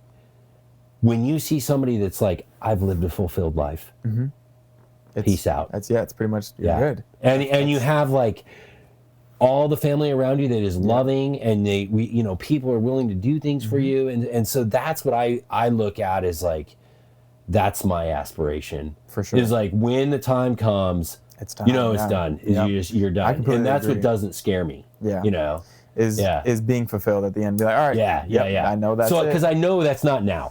Like, I mean, there's more to do. But if I did go, then, it's like, it's been a pretty good ride. A road only goes where the road goes. Yeah. The destination to destination. But it's such a trip when people are taken, like, you're like, you read about somebody as like, they get run over or something ridiculous. Yeah, it's like, man, what the hell? I think it's, at that point, it's the potential that they could have had too. Yeah. It's like, wow, like, this person could have been, like, insane. Like who knows, you know? Like that only God, the universe, like only that knows. Yeah. And then, it's so interesting because I don't think that it's just a black. I don't think that that's. Yeah, there's more. There's got to be more. There's got to be more to there. There has to be more. And I don't think I'm saying that out of like fear. You know, some people are like, I know it because I'm so afraid of it. Right. Like right. I think that because I think it's so they'll think realistically. Like realistically, this feels like that's probably gonna happen. Yeah. I mean, like none of this is realistic. Like explain to me what is happening right now. It's so crazy, like what we've created. I think about that a lot because I did do a lot of Native American studies. You know, in history and so forth, and so their spirit, they have a much different, like traditionally, they have a much different outlook on how we exist in the ecosystem and so forth. Yeah. And I think there's a lot of beauty to that. But I think back of like that's where it gets to. Like I just heard yesterday of like a pretty close friend of mine has stage 4 cancer. Wow. And I'm like, I think it's beatable. You know, I'm like, it's beatable, and it's not good. It's not a great outlook. Right. But the reality is, like, when you hear that, none of this matters. Like all this acquisition of shit, you know, is like worrying about this thing and getting this thing to the mail today. Yeah, like data, all these. It's all this noise. Right. That you're like. That's where the reality is. Like, when you ask me, like, what's next? It literally is like liquidate all of your bullshit and just care about what matters. And for me, that's like the family and the bicycle. And it's like, let's go see some stuff. Yeah. You know, and literally just take a year, 2, whatever it is. Yeah. Just go. Because I feel like that's what your soul is like the journey. You know, like, I mean, I've been very fortunate to see a lot of the world, but it blows me away how much more of the world there is. It's crazy. It's insane. And it irritates me knowing that I'm not going to be able to know everything. There's no way. It's impossible. That it stresses me out too. I'm like, that's where like ignorance is bliss. It's like, I'd rather just. Yeah, you rather not know. I don't even don't show me any pictures. Exactly. Yeah, it's so true. It's like. Otherwise, I'll dive too deep. We went into this Europe trip a few years ago, and then Brandy's like, have you seen the Dolomites? And I'm like, what are you talking about? And so she shows me the picture. And I'm like, why did you show me this now? Like, we're not even going to be near here. You know, it's like just the most insane place you could ever imagine, you know? And I think it's crazy too, because like you think today, in today's age, things like cancer, I mean, I think last podcast we did, we were a little ill. We were a little sick. Yeah. It's crazy to me that we still get like stuffy noses and like sore throats. Right. Small things like Isn't that crazy? That's just biology. It's literally, weird. It is like, so crazy. Like we're so advanced, like with medical, like modern medicine. We have, I mean, you can cure all these diseases and all that stuff, but we can't find a remedy that would permanently get rid of like a common cold. I don't think we know I think we're giving ourselves too much credit, you know, realistically. Yeah. I think that it's a lot of it's just fundamentals. Right. Like literally, you know, probably don't need to be having any sugar. Like this, you know, is probably not the greatest thing for us to be ingesting. You know, it's like, dude. When you look at the grams in it, it's half the can. RFK would shit. Yeah, exactly. You'd be like but it doesn't at least have like, you know, Red Lake 40 or something ridiculous. For sure, yeah. But I know we were just in Trader Joe's, and I was like, where's all the Red 40 at? Was everybody like... everyone turned their head like, oh, who's this guy? But that gets back to that simplicity thing of like the grocery store. You know, of like... It should be a Trader Joe's, right? Like... It should be. That should be the size of things. It should be. That's probably what your daily consumption is. Instead of this diversity of 25 different things, you're consuming 2 or 3. Yeah. You know, and assuming like, Trader Joe's is that good. Yeah. Just kind of. Yeah. But I mean, there is so much. Dude, I had a student this year that was cracking me up because we were like, the new Trader Joe's is opening, and he was like, Trader Joe's is the only grocery store that you can go to, and after you're done, you need to go to another grocery store. And I'm like, that is genius because that's pretty accurate. And he's like, Trader Joe's is like the best grocery store to go to if you're going on a picnic. Yeah, and I'm like, that's pretty accurate too. Oh, this guy's got some good takes. He's pretty good. Yeah, start a podcast, bro. Dude, that's pretty awesome. Start writing stand-up comedy or something. That's pretty good. But yeah, Trader Joe's is a good store. I don't know. I don't know either. But that diversity, I think, is a big deal. Like how much. Yeah. But I think that's probably the cure to a lot of our situations is just take away the diversity. Yeah, exactly. Like, the simplicity is better, I think, more times than it's not. Especially because if you go to like Brazil or other countries, like my uncle played in Brazil, played basketball in Brazil, and the food there is just clean, right? He's telling me how clean the food is there compared to here. It's just whole. Yeah, it is, and it's like it's less steps.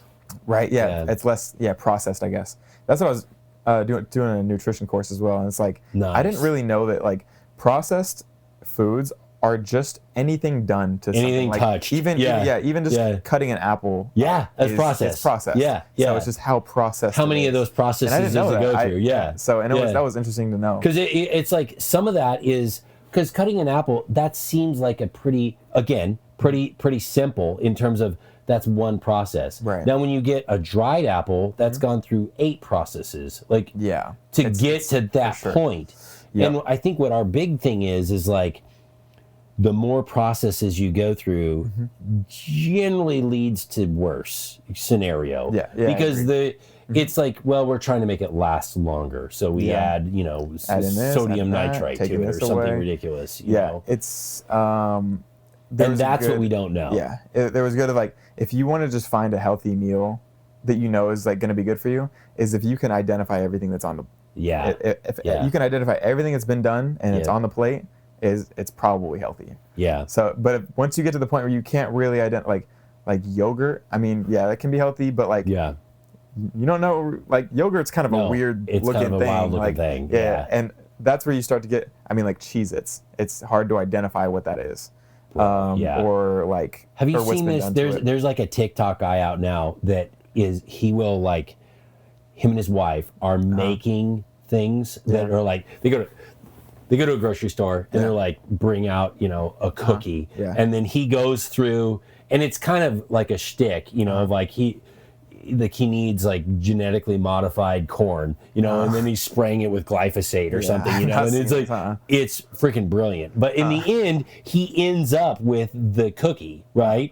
And he's just showing you the process that he goes through to generate this thing. It's really interesting. Yeah. That's pretty cool. You have to send that to me. Yeah, I thought you're not on TikTok. Yeah. No, it's like I'm seeing him in shorts on YouTube. I see. But it's like he's putting them on TikTok. I see. And it's really it just again, I thought I got you. I know you're like I literally my stepmom will send me a TikTok and it will be like cannot open, and I'm like dang it. No, I'm like find it on YouTube. That's funny. Yeah, it's so funny. But you have to send that one to me. Let me check. All right. Yeah. Let me see how long I think we're going good, for, dude. Yes, dude. Yeah. We've been This has been a good one. good. This has been a good one. Let me see. Oh yeah, for sure. Drastically different than last time too. Yeah, right. Yeah, which is super good. I think in a great way. That's the way Hunter is. Great way. It's like you could just talk for days. Exactly. Yeah. I think this one. I think I feel a little bit more fulfilled with this one. Awesome. I think we got. Yeah. What about you? How you Yeah, feel? I think so too. Yeah, I feel good. I think we grazed. We kind of grazed on those topics. Some of the topics we talked about even today, and I think we got a little bit. We dug a little bit deeper, and we did with more diligence, maybe. Well, all right. Thank you guys for watching this. If you made it this far, dude, I don't know. This is like 3 hours. Seriously? Oh my gosh. Just about. Insanity. Hope you've enjoyed the Christmas decor.